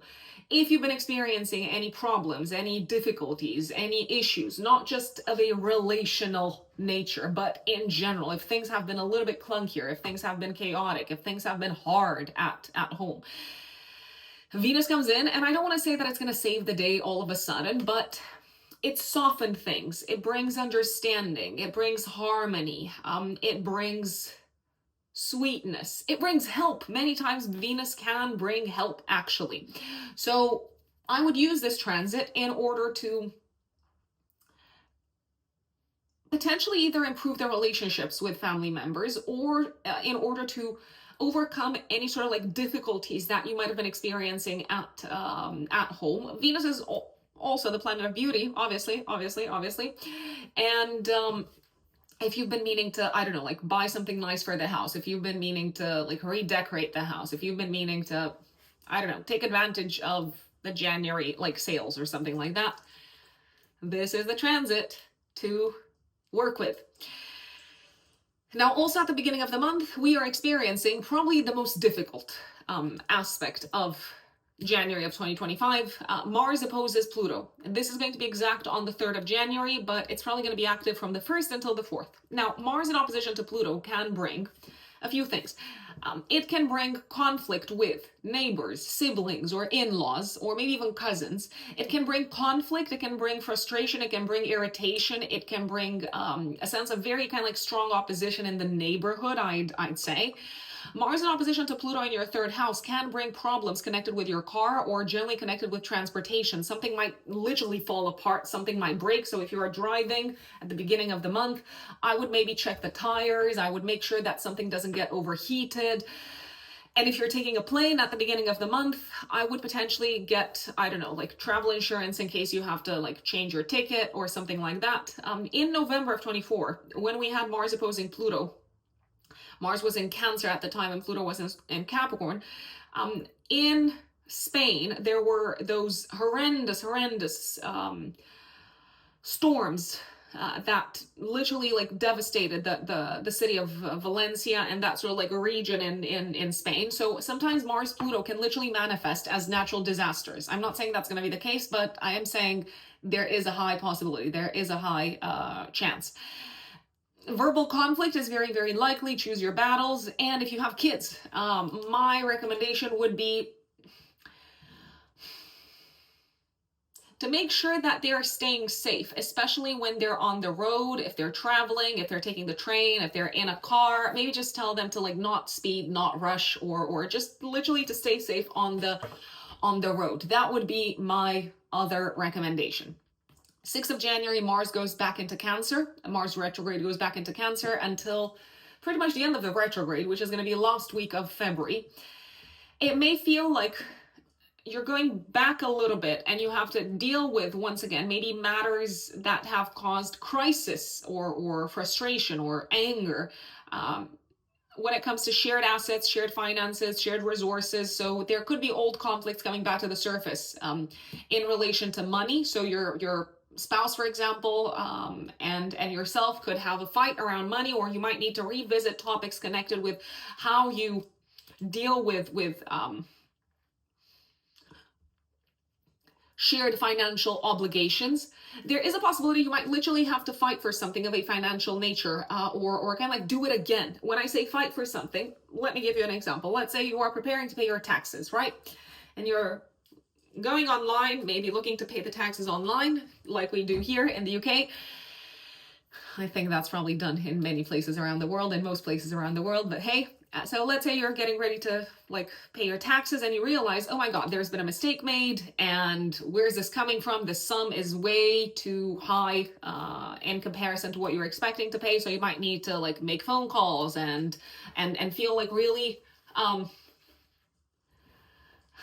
frustrated over the fact that you have to speak to the tax office.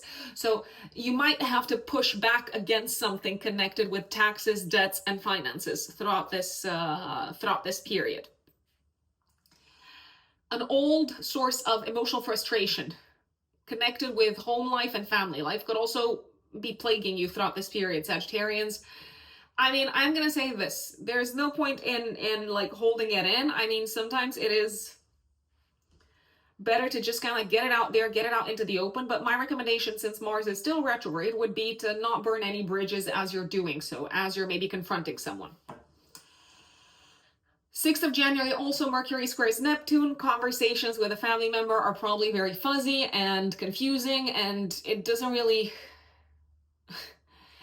feel like you're on the same page, but you might also not feel like you're on any page together. It's like you're talking about one thing, they might be talking about another thing, and you're just kind of like not aligned, let's say. 12th of January, something very important is happening in the sky.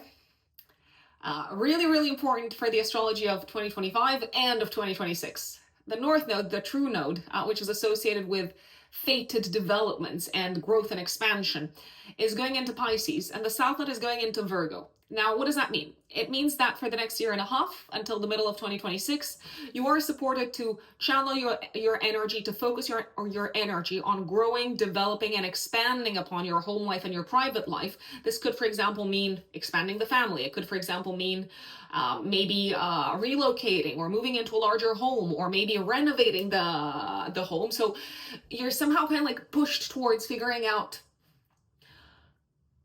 what's next for you in terms of home life, family life, and living situation. So that could have something to do with location, but it could also have something to do with the components of the family, the family members, let's say.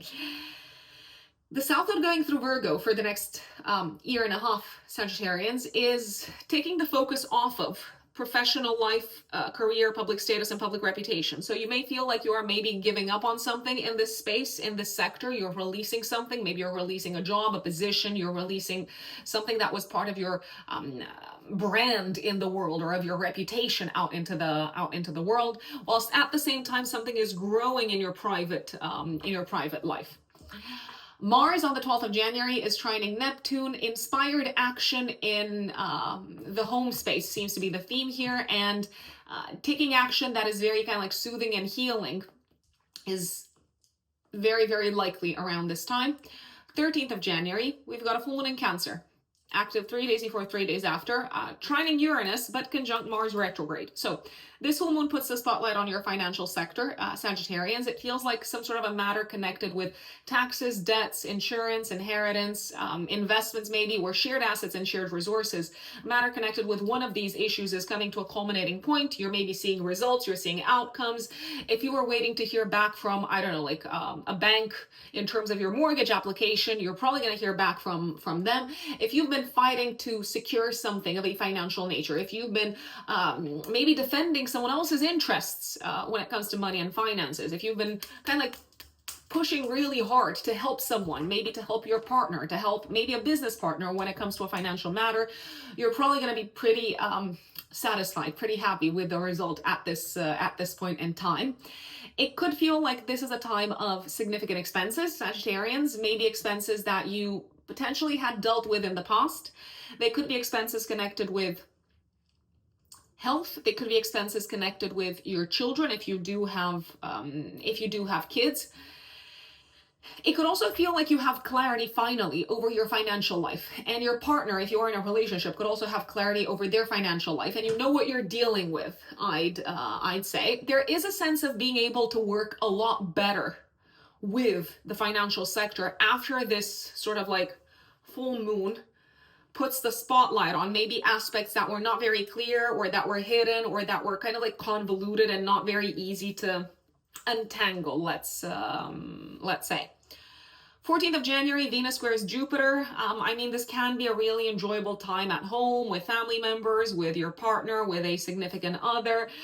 There is a possibility that you might kind of like overdo it with the, I don't know, like food or enjoyment of the senses, let's say. It can feel like a very emotional time, and like a time of having really important kind of like heart-to-heart maybe conversations, Sagittarians. I feel like you're also very giving towards someone. You're very generous, maybe. I don't know if that's even a thing. I was about to say maybe you're excessively generous. This is coming from someone. I mean, I'm quite a Saturnian individual. And sometimes, because I am surrounded by a lot of Sagittarian energy, I say, like, okay, like, you don't have to save every single person. You don't have to help them with everything. You don't have to like solve everything for them. You're infantilizing them. But again, that's just me. I mean, obviously, you all have free will to do however you think is going to work best for you and for your loved ones. But yeah, there can be a little bit of like excessive giving that you are experiencing on this day, Sagittarians. 16th of January and 23rd of January, I would be careful when it comes to rash decisions connected with money, and also when it comes to confronting someone on a financial matter, because even though to you this could feel like a very, I don't know, objective, detached kind of like issue. I mean, you're not necessarily very emotionally involved. The other person could feel very emotionally triggered by you confronting them, or by you saying, oh, why are you spending your money on this? Or this is not a good way to like, I don't direct your resources if you want to achieve your goals, and things like that. 19th of January, the sun goes into Aquarius for the next approximately 1 month. So the spotlight is going to be placed on communication, education, short distance traveling, and your relationship with siblings, and potentially also with neighbors. Venus conjunct Saturn. So this could be a time when you make some sort of a long-term promise or commitment towards a family member, someone that you love, a great deal. You could make the commitment to help them in the long term. This could also be the time when someone from the family decides to help you with a work-related matter. So it feels like you could reach an agreement around some sort of a long-term collaboration, I'd say. This is also a great day to sign a home-related contract. So if you're moving into a new home, or if you're looking to sell your home, or if you're looking to, I don't know, like rent a new home, I really like the 19th of January. It's also a great day to materialize your creative vision in the home. So if you've been meaning, as I said, to, I don't know, like redecorate the house, this day is superb for that. I did say 23rd of January, be careful who you get into a fight with over money. But this is also a really nice day when it comes to you coming up with unexpected, kind of like innovative, practical solutions that seem to really kind of like accelerate the solving of problems at work. 25th of January, probably one of the best days of the month. Venus trines Mars. Now, technically, this is a very romantic day. It can be a really romantic day, especially to spend with someone at home, maybe, I don't know, to like cook for your partner, for example, or if you're dating someone, to invite them at home, or to maybe say yes to an invitation to their home. They might cook something really good for you. But this is also generally a very, very good day when it comes to improving relationships with people who you've been having a little bit of a harder time with. Maybe the relationship with one of your kids has been a little bit more difficult. Maybe the relationship with a parent has been a little bit more challenging. It feels like it's a good day to both take action as well as welcome any sort of initiative from this kind of individual. To welcome any initiative coming from their end to improve, to work on the dynamic between the two of you, I'd say. 29th of January, we've got a new moon in the sky in your third house, trining Jupiter. It's a beautiful, beautiful, beautiful new moon, a new beginning, a fresh start when it comes to maybe the way in which you communicate, the way in which you interact with a partner, maybe with a family member, the way in which you interact with someone who hasn't really been on your good side, or you haven't been on their good side, let's say. So a newfound way to connect, to be on the same page, to speak each other's language, so to speak. Speaking of languages, this can be the time when you decide to learn something new, when you start learning something new, when you enroll on a course, on a class, and this could also be the time when you start collaborating with someone who's very knowledgeable in whatever it is that you are looking to broaden your knowledge upon. I feel like this can also be a fresh start in connection with a family member. Maybe a sibling is moving, or maybe they're letting you know what, I'm getting married, or something along those lines.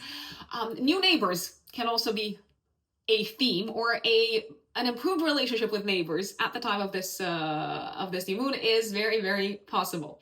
And last but not least, 30th of January, the Sun trines Jupiter. The 25th of January and the 30th of January, and maybe also the 24th and the 29th, probably the best days of the month, Sagittarians. On the 30th of January, another great day, the Sun trines Jupiter. This is a fabulous day too.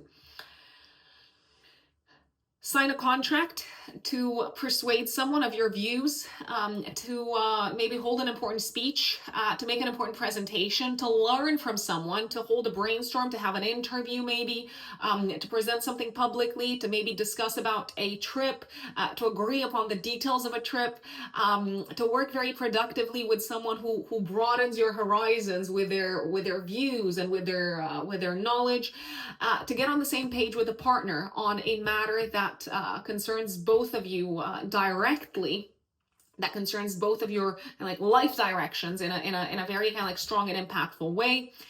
A fabulous day for communication, a fabulous day for presentations. The month ends superbly, Sagittarians. Give me 1 second, Capricorns.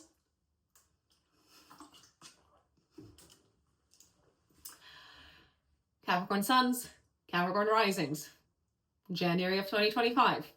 What's cooking? What's happening? What's going on? So, Venus, Capricorns, is transiting Pisces from the 3rd of January for the rest of the month. This is probably one of the best transits of the month, of the year, if you want to look at it this way. Venus rules your 5th house and your 10th house. So this is a very, very, very beautiful and supportive transit when it comes to matters connected with love, romance, communication, children, creative projects, and your career. That's quite a lot, right? You deserve it. So you're probably going to experience a sense of ease, of relief, of sweetness, of harmony, of balance, and you're probably going to feel like you attract the right people, the right experiences, the right individuals in many of these sectors. Now, communication seems to be key because Venus is transiting your 3rd house. So if you need to say something, just say it. If you need to, ask for something from your boss, just say it because they're probably going to say yes to it. If you are looking to maybe have an important conversation with your kid, if things have been a little bit, I don't know, like challenging between you, Venus comes in and kind of like really sweetens the deal, and it feels like you're finding common ground. It feels like you're finding the ability to connect and to really understand each other. If you've been looking to meet someone romantically, if you're single, Venus transiting Pisces is superb for you to meet someone in the local community, in the neighborhood, in the vicinity of your home, because the third house is also the house of the neighborhood, of the local community. And this is also a very supportive transit when it comes to studies and anything that involves cars. Maybe if you need to fix your car, if you need to potentially buy a new car, take advantage of this transit until the end of the month. Now, as much as I love the beginning of January because of Venus going into Pisces, Capricorns, at the beginning of the month, we've also got a very difficult transit. It's going to be exact on the 3rd of January, but it's going to be pretty much active from the 1st until the 4th. Mars opposes Pluto. Intense, challenging, destructive, angry interactions, I mean, literal conflicts over money are very, very possible. You might have some really intense conflicts with a friend or with a family member over money or over different values. It feels like a matter that maybe you've tried to potentially keep hidden comes to the surface, or someone discovers it and they feel very betrayed. Conflicts because of someone feeling betrayed are very, very possible around this time. If you've been looking to keep something, I don't know, like underground or undercover, I don't think that's gonna stay this way. I'm just gonna say it. It could feel like someone is also attacking your value system. And the really frustrating thing is that it could be either a family member or someone who you consider to be a friend. So I would just brace myself for a little bit of frustration, let's say. 6th of January, all the way until the last week of February, Mars retrograde transits Cancer once again. So Mars is going to be transiting your house of relationships, partnerships, but also open enemies. There is a possibility that old feuds, old conflicts might resurface. They could be conflicts with your partner, with your spouse. They could be conflicts with a family member. They could be conflicts with someone who you thought you were kind of like done with. So as I said, maybe some sort of an open adversary. So someone who is genuinely not on your side, let's say. Mars is also the ruler of your 11th house. So there is a possibility that together with your significant other, with your partner, you might need to revisit your plans for the future and maybe reevaluate them and say, are these still feasible? Are these still doable? Your partner may, especially for those of you who are in a relationship, your partner may feel extra emotional and like way more on edge than usual. They might be literally going through a bit of a harder time. It could be something to do with their career. So if sometimes it feels like they are, I don't know, like overreacting, I would not necessarily take it personally, Capricorns.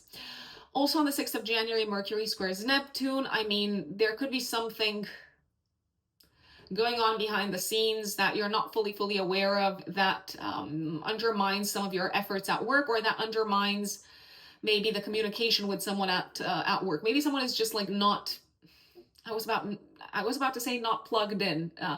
Maybe they're just not engaged at this moment in time because of personal matters, because of something that is going on in their personal life. Mercury goes into your 1st house from the 8th of January until the 28th. And this is a transit that I think you're really going to like. You may feel like you've got a very easy time finding the right words at the right time, especially in a professional environment, and also when it comes to kind of like explaining your worldviews and your life philosophy and your belief system. You might also think a lot about traveling and potentially even make plans to travel. And you might also think a lot about how you can improve your day-to-day, if you need to make any sort of like tweaks, updates, upgrades, and maybe also how you can improve your health, essentially. And I do believe you actually can improve your health if you want to throughout this period. You might and like have all sorts of like new ideas that you're eager to try out. 12th of January until the middle of 2026. So not 25, but 26 for the next approximately year and a half. The North Node, the true node, this is big. This is really big. The North Node goes into Pisces in your third house, and the South Node into Virgo in your ninth house. Now, the nodes are associated generally with fate and destiny, and the universe giving us a bit of a push, a bit of a nudge in the direction of our destiny. So with the North Node transiting the third house, you are very strongly supported in learning new skills, in expanding your education, potentially in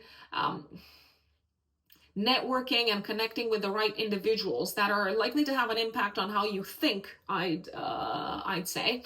This can also be a very constructive transit when it comes to matters connected with writing. The South Node transiting your ninth house can indicate a letting go of, until the middle of 2026, a letting go of an existing set of beliefs and a letting go of an existing, how should we call it, relationship with the divine. Now, long distance traveling throughout this period may also sometimes feel a little bit draining, and it may not necessarily feel like where you would want to be. You'd rather maybe focus on the kind of like immediate environment and on matters that are closer to home. 12th of January, Mars trines Neptune. I really like this. This can be a very romantic day. It can feel like a day of and maybe also the day before, so 11th, 12th of January. It can feel like a day of like really strong kind of like chemistry and attraction, coupled with a lot of like romance in your interaction with someone. I mean, you could genuinely feel like you've got strong chemistry, and you could feel like you have this ability to like really get someone and they get you. So it's kind of like a reciprocal thing, even without necessarily having to say anything, even without necessarily having to use words. It's almost like an unspoken thing. You could talk about your dreams, your ideals, and you could also potentially listen to someone who is maybe going through a bit of a tough time on the 12th of January.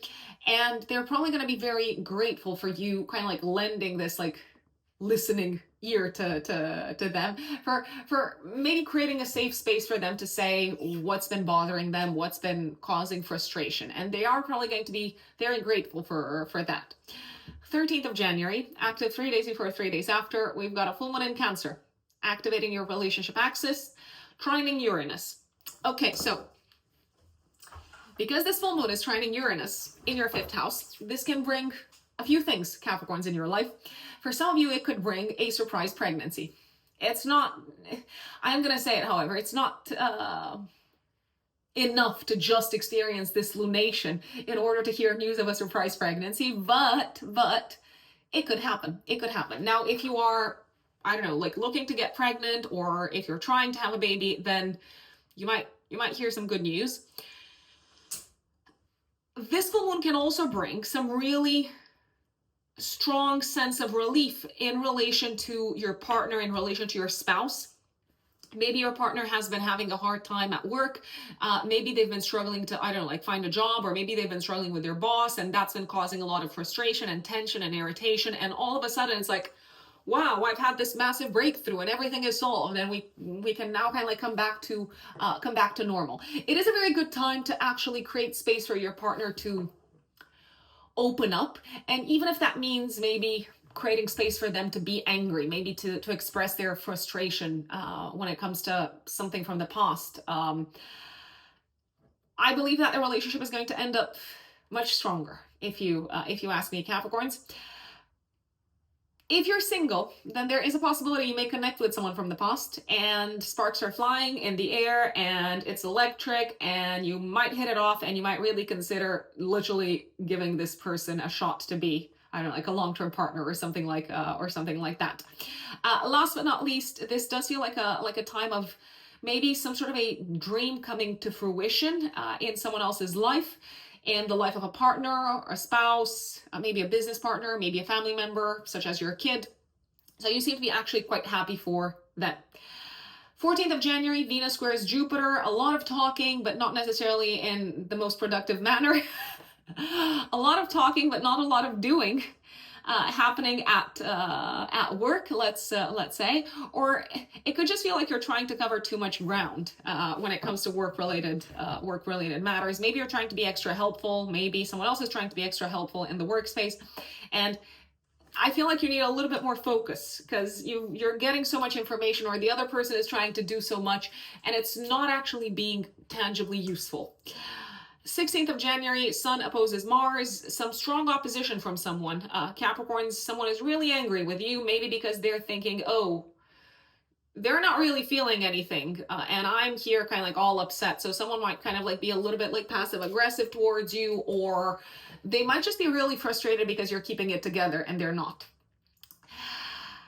19th of January, the Sun starts transiting through Aquarius for the next month. So the spotlight is going to be placed on your financial sector, and Venus conjunct Saturn. I mean, this is a great day to commit to something long-term, connected with your studies, maybe some sort of a course that will help you in your career.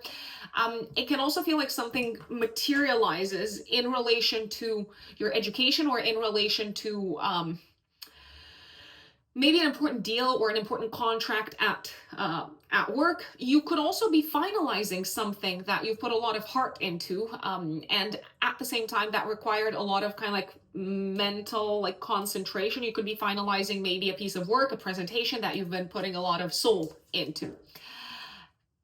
23rd of January, Mercury opposes Mars. I mean, verbal conflicts are possible. You're trying to be rational and present people with the facts, and someone might be extra emotional and extra kind of like easily triggered. So I don't think you can reason with them, I will have to say.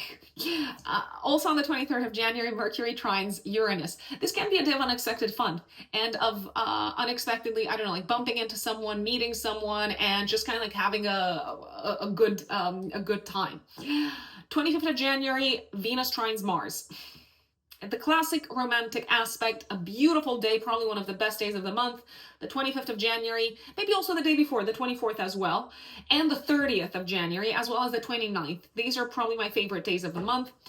On the 25th, Venus trining Mars is basically a meetup of the celestial lovers. So it's a great day to have a heart-to-heart conversation with a romantic partner. It's a great day for a date. It's a great date to, I don't know, like, just let your heart guide you when it comes to how you express yourself in the interaction with someone else.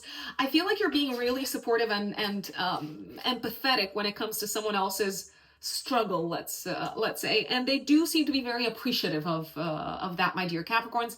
This can be also a very productive day when it comes to conversations with family members about matters that are very emotionally charged. So a lot of healing can be drawn from this sort of conversation, Capricorns. 29th of January, active 3 days before, 3 days after, we've got a new one in your house of income, self-worth, self-esteem, values, and resources, trining Jupiter. Okay, so to me, this new moon says more money. If it's not bringing more money, although it can bring more money, it can bring more money in the form of a new client, a new job, a new work project.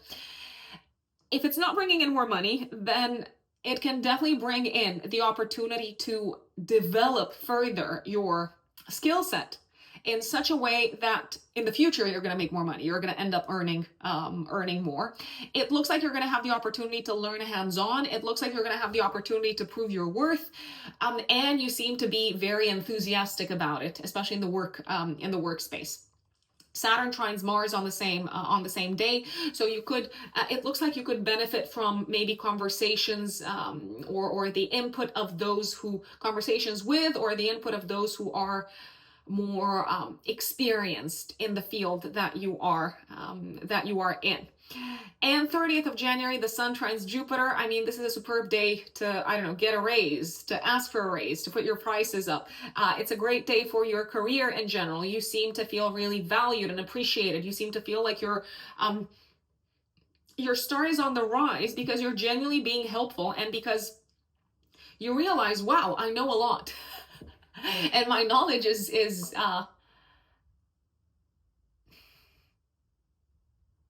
very useful in a practical, applicable manner, because many times knowledge can be very kind of like abstract. So we might be thinking, oh, I know all of these things, but how am I actually using them? You seem to see how you can use your knowledge in very practical ways, and you're feeling very proud of it and very confident as a result of that, Capricorns, on the 30th of January. If you need to schedule any sort of like interviews or important talks for work, I would take advantage of the 25th of January, the 29th of January, and the 30th of January. And that is Capricorns. My dear Aquarius, Aquarius suns and Aquarius risings. January of 2025. What does it have in store for you, Aquarians? Well, the beginning of the month is really interesting because on the one hand, we've got a beautiful transit kicking off. Venus going through Pisces until the very beginning of February. And at the same time, Mars is opposing Pluto. Not nice. Not a nice transit at all. I'm actually going to say this Mars opposing Pluto is probably the most challenging transit of January, maybe also the first quarter of 2025. But let's start with Venus. Venus, planet of beauty, pleasure, love, affection, values. Venus is going through your second house of income. I mean, this is lovely because it can literally attract financial opportunities your way. For some of you Aquarians, this could actually bring more money into your life. It can bring financial success, financial support. It can bring maybe a better paid job. It's a great time to put your prices up if you are working for yourselves. Clients may be coming towards you. People might be feeling very appreciative of what you have to offer. You might also spend money on what brings you a sense of pleasure, on the small luxuries of life. So you could be buying nice things for the house. You could be buying maybe trips. You could be buying plane tickets. So Venus is a very interesting planet in your chart, Aquarians, because it's the ruler of your house of home and of your ninth house of foreign lands and foreign countries. So it is actually a good time to literally treat yourselves because you have been potentially quite disciplined and maybe even a little bit restrictive with your finances since Saturn entered this part of your chart at the beginning of 2023, in March of 2023. So now's a good time to say, you know what? Yeah, I've worked really hard. I'm saving money. I'm achieving my financial goals. So it's also good to enjoy what I'm making. Mars opposing Pluto. This is going to be exact on the 3rd of January, but it's going to be active from the 1st until the 4th. You might encounter some really, really strong opposition from someone throughout this period, Aquarians. I'm going to say someone who feels like an open enemy, like an open adversary, might challenge you directly. They could be someone that you work with. They could be a neighbor, they could be a sibling, they could be a cousin, they could even be your spouse. Now, again, it's interesting that in astrology, the 7th house of relationships is also the house of open enemies.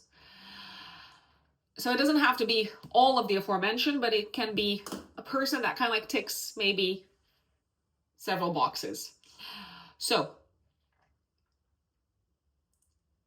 there is a chance that either a partner, a boss, a sibling, or a neighbor might be feeling really angry with you, might be feeling betrayed by you, and they could really lash out. They could even have a little bit of an aggressive behavior.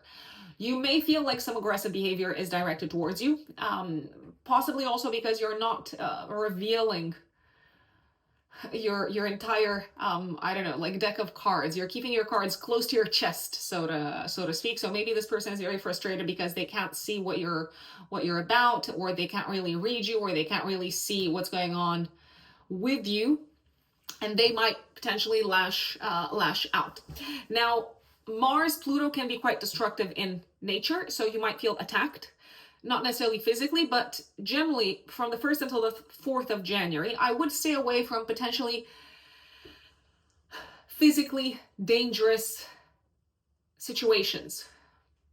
So if you don't have to put yourselves in harm's way, in danger's way, Aquarians, don't do it. That's just my recommendation. If you believe that maybe, for example, attending a concert or attending an organized event can turn out can basically turn out to be quite violent, I would maybe not go. I'm just gonna say it. There is a possibility that you may feel like you have to cut ties with someone in the first 4 days of January, Aquarians, because this person is being really hard on you. They're being really aggressive. They're kind of like really openly attacking you, I'd say. They might regret it later, but later it could be too late. 6th of January until the last week of February, Mars retrograde goes back into Cancer in your 6th house of work and health. So there is a possibility that you might have to revisit old work-related projects, maybe projects that you've spent a lot of time and energy, and especially mental energy on. There is a possibility that maybe old sources of frustration in the workspace could come back to your attention.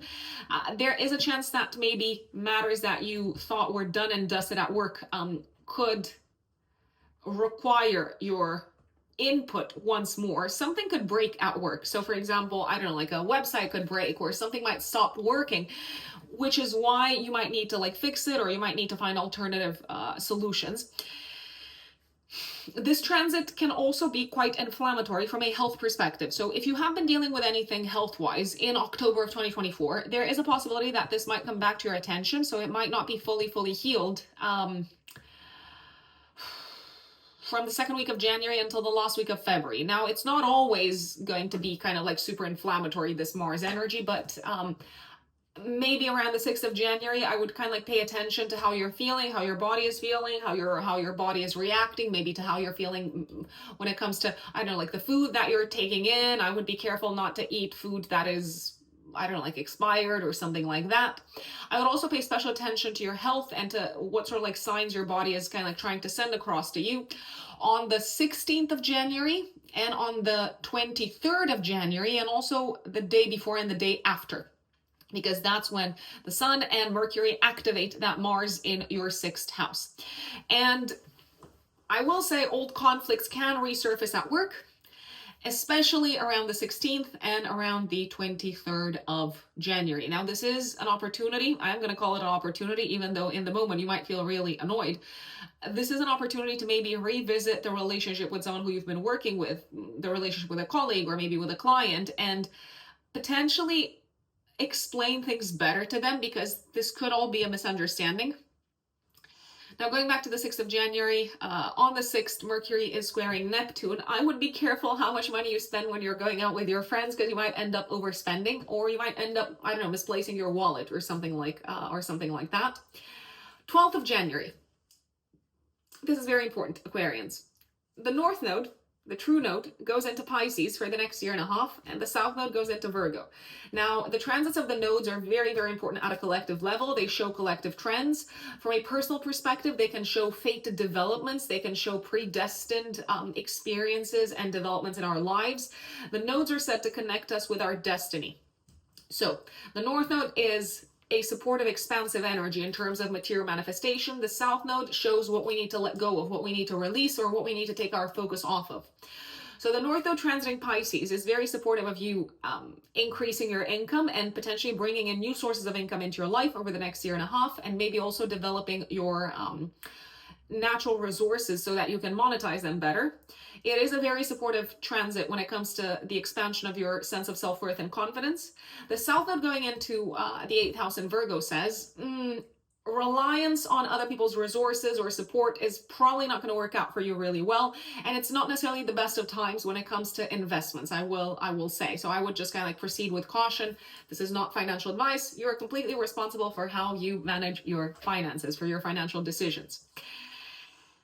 Also, 12th of January, Mars trines Neptune. Inspired action seems to be the theme here at work. Also, kind of like in acting on intuition, intuitively acting upon something that may be a little bit wonky when it comes to your health. So you kind of like trusting your intuition, you kind of like trusting that sense of knowing, okay, this is where it's coming from. That seems to work out really well for you also, Aquarians.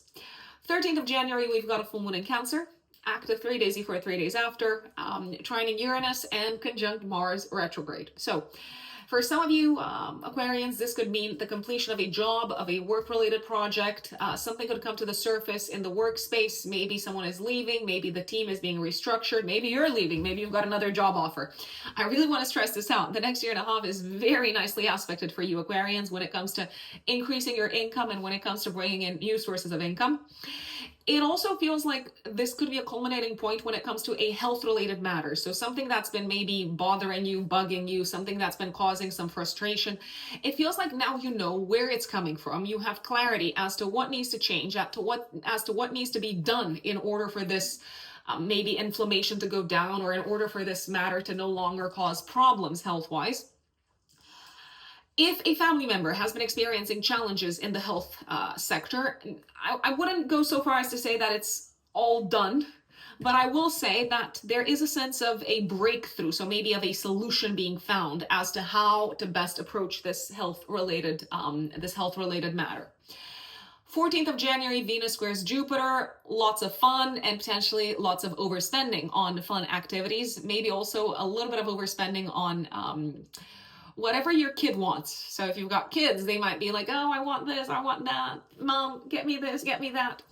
And you might be very inclined to cave in, which it's okay. It's not bad, but just saying, just saying. 16th of January, careful who you... I'm going to say careful whose toes you step on. Careful who you go into conflict against at work, because this person might be really angry. So it may even be worth just kind of like avoiding this person altogether. 19th of January, the sun goes into Aquarius. Aquarius season begins. This is beautiful because for the next month, you are receiving an extra boost of life force, vitality, energy, and the spotlight is placed on you.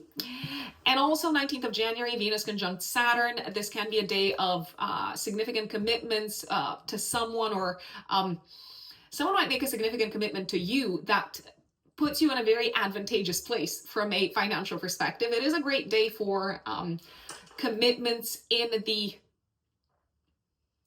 home space, but also for commitments of an educational nature. So if you wanted to enroll upon a course, you might be deciding, okay, I'm paying for this, I'm going to do it, I'm going to sign up for my, I don't know, like diploma.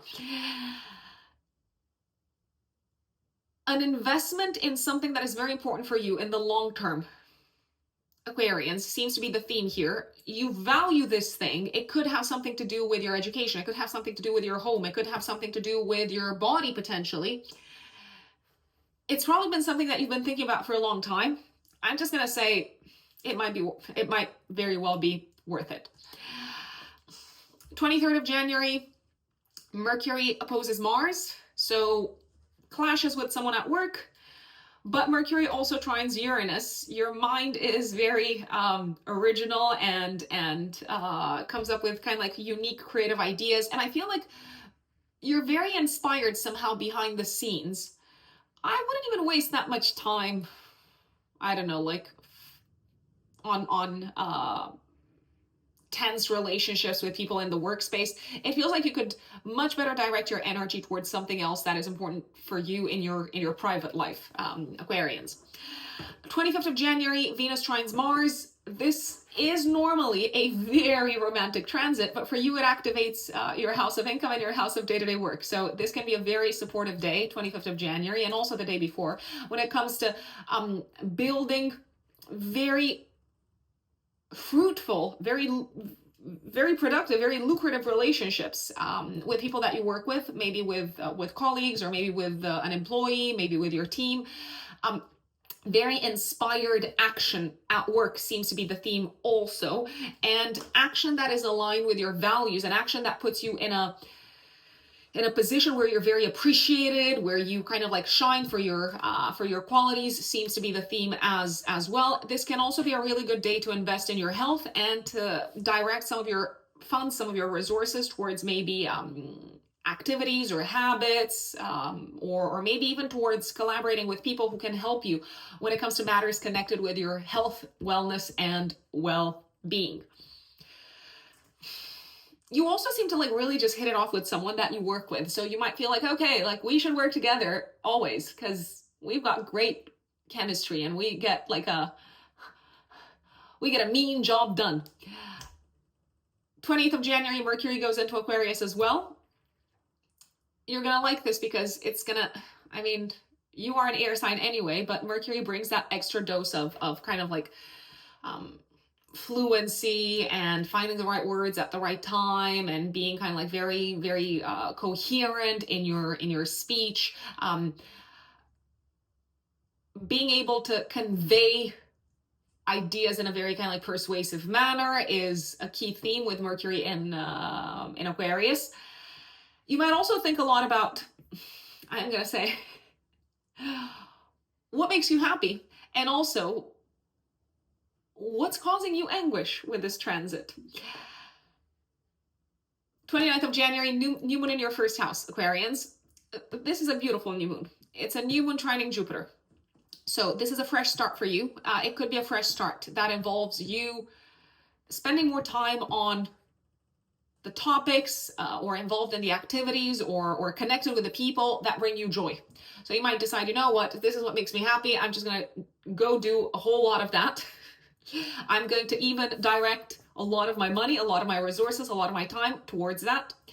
This can also be a fresh start for you Aquarians when it comes to the way that you see yourselves in romantic relationships. So you might feel a lot more confident in what you bring to the table in romantic relationships. You might also feel very positive and inspired and optimistic about what the future holds for you. Generally when it comes to your life direction, but also when it comes to your financial situation and when it comes to the projects that you are involved in that really speak to you, that are really, really aligned with your belief system. And this can also be a fresh start when it comes to the topic of children. Maybe you decide to approach this topic differently. Maybe you decide, you know what, I'm going to educate myself more or better. If you have kids, then you might actually feel like you see them from a different perspective, from a broader perspective. Like you see the whole maybe relationship with them in a much more positive light, I'd say. So overall, I'm really liking this. I'm really liking this new moon. 30th of January, probably one of the best days of the month. Sun trines Jupiter. Great day for fun, parties, educational activities, maybe holding a speech, maybe speaking in public to a broader audience, connecting with like-minded individuals, attending, did I say a social event? Maybe also like a fun event such as a concert. I mean, it is a social event anyway. There is a sense of you really feeling very special on this day, and someone is making you feel very special. Someone is making you feel really loved. Give them a chance and kind of like bask in the glow of that and the warmth of that, Aquarians. You might also feel this on the 29th of January as well. Pisces. Thank you for sticking around, Pisces suns and Pisces risings. January of 2025. Okay, it is such an interesting month, I had to take a sip of water. Let me start with a really good news. So Pisces, the great news is that you're going to have Venus in your corner the entire month. From the 3rd of January, actually. Venus transits Pisces, and Venus is the ruler of your 3rd house and of your 8th house. So the entire month, you're probably going to feel like people are really appreciative of who you are. You're probably going to feel very admired. You're probably going to feel like you are attracting the right individuals towards you, especially when it comes to the people who can offer ideas and inspiration, but also the people who can get you out of a place of anguish and maybe even fear, let's say. You might also feel like you attract some really, really auspicious opportunities when it comes to investments. Now, this is not financial advice. You are completely responsible for your financial decisions, but the transit of Venus, which is the ruler of your house of investments through Pisces, says, okay, you might just feel like some really good stuff is coming your way. You might also feel like other people's resources are coming your way, and that is helping you get out of a state of maybe crisis or feeling really on your own, feeling really left alone, really by yourselves. I mean, you, especially Pisces risings, you haven't been having the easiest of times lately. I'm just going to say it. With Saturn transiting Pisces since March of 23, it might have been tough. You might have been feeling isolated. You might have been feeling alone. You might have been feeling potentially sometimes really down and pessimistic and really kind of like in the trenches. Venus is coming in to help, to sweeten the deal, to bring help, to bring support, to bring the right people, to bring the right resources. This is also a very beautiful, beautiful, beautiful period, Pisces, when it comes to you talking about what you're going through and feeling like as you're opening your mouth to speak, people are like, ah, yes, I get it. So people are really empathizing with you. So you're feeling the joy to have the right people around you this month.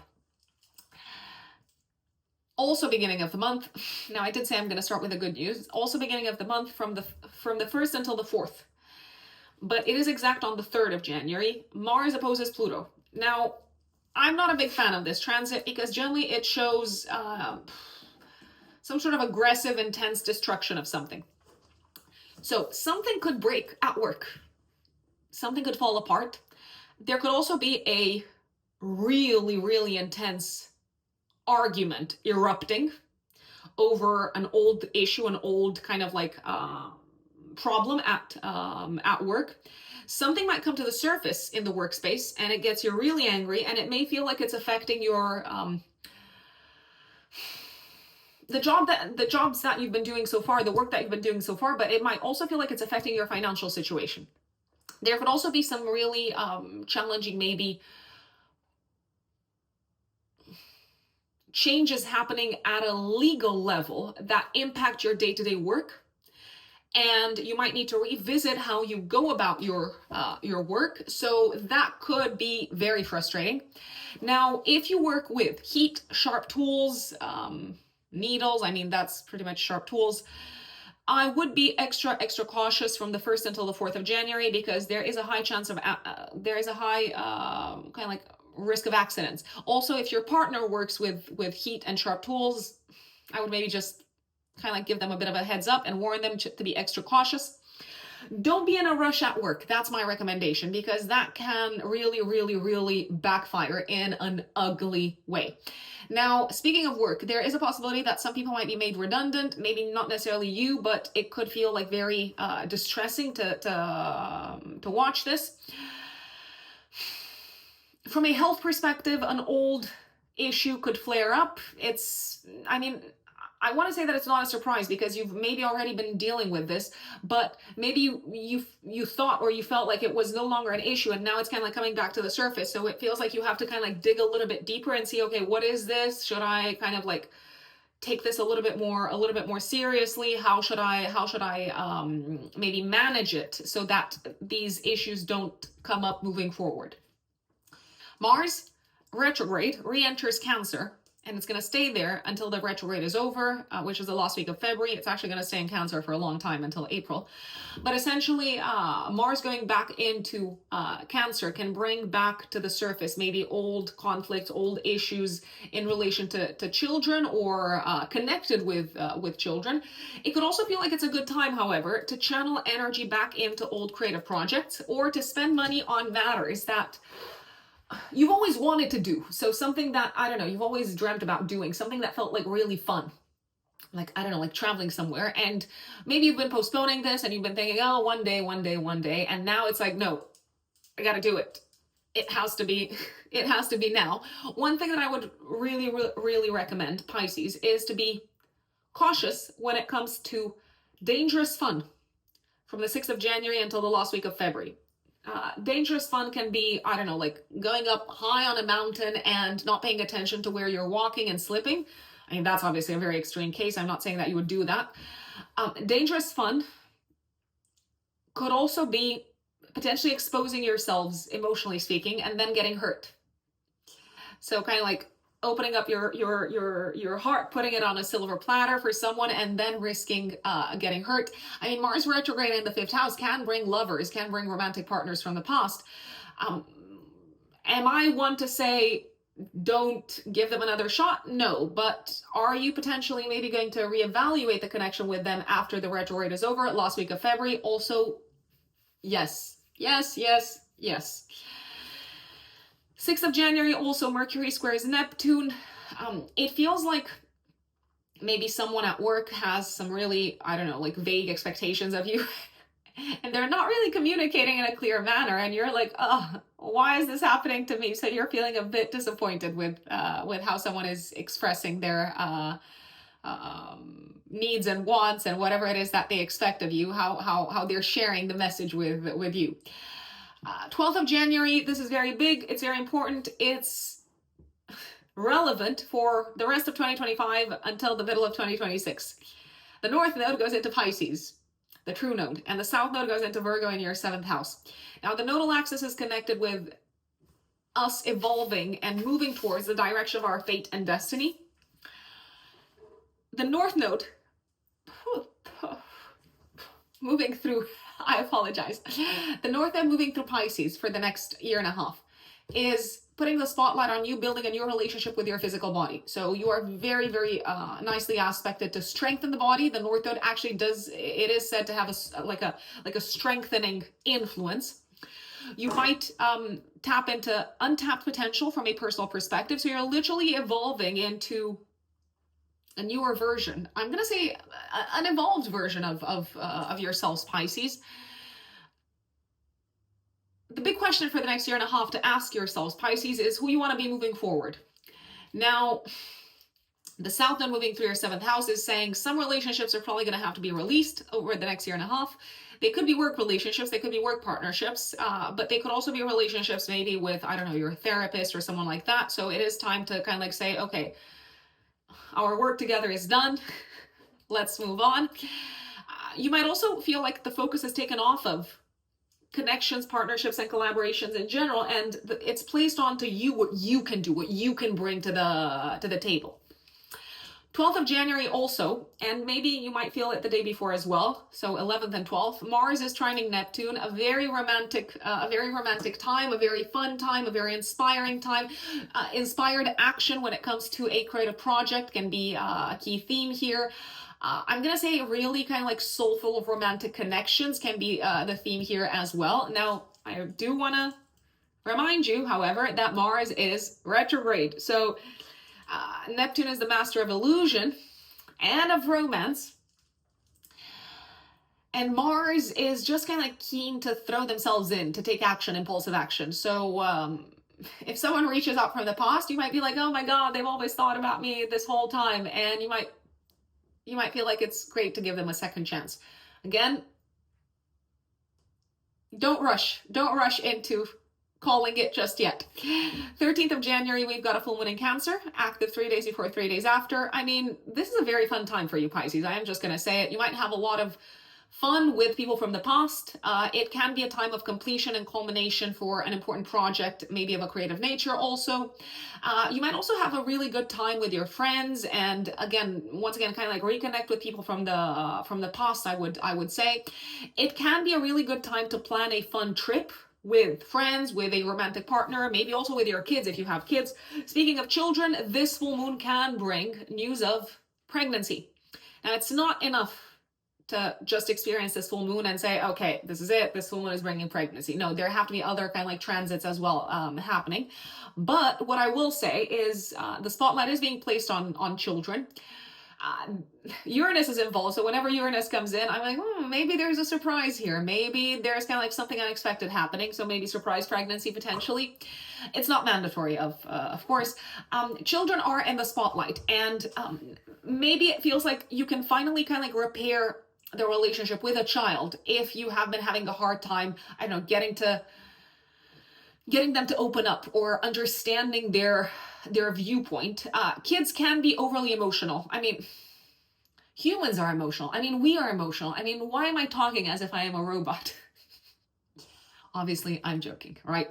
So you know I love a little bit of irony and sarcasm, Pisces. So you might feel like there's an overflow of emotions at this point in time, especially if you have kids, Pisces. You might feel like, They're just like expressing themselves. It's actually good for them to express maybe any sort of like stored frustration, because it feels like that's actually going to improve the relationship that you have, and it may also improve their sense of kind of like strength and confidence in asserting their own boundaries, I'd say. 14th of January, Venus squares Jupiter, a day of indulgence and maybe excess at home with family members. I mean, maybe people like eat a lot and you're having a good time, and I don't know, there's like lots of like drinks, and it's just a day of indulgence. It also feels like you're very eager to please family members potentially, and to just kind of like give and give and give, and for you to be very very generous. 16th of January, Sun opposes Mars, and 23rd of January, Mercury opposes Mars. Now, these are 2 days in particular in which I would be also very careful when it comes to any sort of like fun that could have a dangerous side to it. These could also be days of conflicts and challenges in relation to friends, or within a group type of setup, within a group type of environment. So I would be generally a little bit cautious in terms of what you say, and I would also keep in mind that not everyone has the same value system and belief system.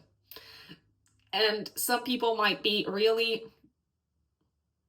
Oh, I was about to say something really bad, really horrible. Some people might not be as empathetic. I was about to say heartless. And it could really irritate you. That doesn't mean that you're going to change them if you get upset. So, yeah. 19th of January, the sun goes into Aquarius in your 12th house. For the next month, the spotlight is placed on retreat, getting away from the world, what's going on behind the scenes in your life. It could be a good time to take some time off in the next month. Venus conjunct Saturn on the 19th of January in your first house. You might commit to doing something that is really valuable for you on a personal level. You might say, I'm doing this because I love myself. I'm doing this because I have respect for myself. I'm doing this because I no longer want to struggle, and I no longer want to sabotage myself. So it's almost like an act of kind of like self-love through discipline, I'd say. This is also a really good day to sign professional partnerships, partnerships in the business space. 23rd of January, Mercury opposes Mars, but it also trines Uranus. So you could get some really kind of like good ideas, maybe from a friend, or maybe from a colleague, maybe from a peer, ideas that really maybe help you with a matter that's been causing some kind of like stress and frustration in your collaboration with someone. 25th of January, probably one of the most romantic days of, the first quarter of the year, let's say. It's a great day, 25th of January, and you might also feel it on the 24th, the energy that I'm about to describe. Venus trines Mars. It's a superb day for romance. It's a superb day for dating. It's a superb day for anything creative. It feels like inspiration meets action. It feels like intuition comes together with action, and it looks like you've got this kind of like beautiful chemistry between you and someone else that leads to something magical. I mean, it can also genuinely be a really good time to have fun and to go out and to do things that are good for the heart, good for the soul. This is a very supportive energy when it comes to improving relationships with children, loved ones, and also when it comes to potentially spending some of your money and resources towards what truly makes you happy. 29th of January, we've got a new moon, active 3 days before, 3 days after, in your 12th house, in a nice aspect to Jupiter. So I feel like you're starting to, so this is a fresh start in terms of clearing something out of your life. So you're making room for something new, something bigger, something greater, something that you believe in, but it all seems to kick off with a purge, with a letting go, with a surrendering of what is no longer going to be carried forward into your personal life. I wanna say this new one can also bring a behind the scenes new beginning connected with maybe your home life, your family life. You might also decide, and maybe you're not going to announce it to the world, but behind the scenes, maybe like a family member knows about it, like a parent or someone like that, you might decide to make a commitment towards yourselves, Pisces, to give up on something, maybe to give up on some, I don't know, like destructive habits, to give up on something that has been sabotaging your health. And you seem to have the support and the kind of like the boost in motivation and the boost in inspiration and positivity coming from people from your very kind of like close circle. As I said, it could be from your family. Saturn trines Mars. I feel like you're making a commitment to give up on something in order to experience more happiness in your life, and potentially also for those of you who have kids, in order to be maybe like a better role model, maybe even a better parent for your children. And the month ends 30th of January with the sun trining Jupiter. This is a beautiful, beautiful day to connect with family members. It's a beautiful day to maybe make big plans for the future when it comes to your home life, your family life. It is a great time to welcome people in your home. I would also say it's a great time to dig into the past and learn from the past and be inspired by the past and tap into the wisdom of your ancestors in some shape or form. It would be a great time, for example, to, I don't know, ask your grandparents to tell you stories of the past, and you might be really, really, really inspired. It's a lovely day. It's a lovely day, the 30th of January. Folks, I want to thank you for tuning in once again for your monthly horoscopes. It is always, always, always a pleasure to be able to deliver these to you. Let us know in the comments how January unfolds for you. If you're on Instagram, you can also follow me on Instagram for also more personal life updates. And I do announce on Instagram, sometimes maybe before I announce things on YouTube, just because of the nature of Instagram with like stories and things like that. I do make announcements on Instagram about all the other activities that I'm involved in. So if I run a workshop or a webinar or a guided meditation, initially you're probably going to hear about it from Instagram. But if you don't have it, then that's totally fine. My Instagram handle is @ruxunbelievable, in case you want to follow me, in case you want to be connected on that platform as well. If you want to work with me, once again, my website is writteninthestars-astrology.com. That is writteninthestars-astrology.com. If you want to book a personal reading with me, you can find me on my website. Also on my website, you can find the recorded courses that you can purchase from me if you're a student of astrology, especially an intermediate plus student of astrology. If my content is useful, don't forget to give it a thumbs up, a like, a share, and please subscribe if you haven't. It does help with the algorithm sharing my content far and wide. And you can also make a donation to my channel if my content is useful using the thanks button underneath the video. Thank you once again, and I will see you next time. Bye.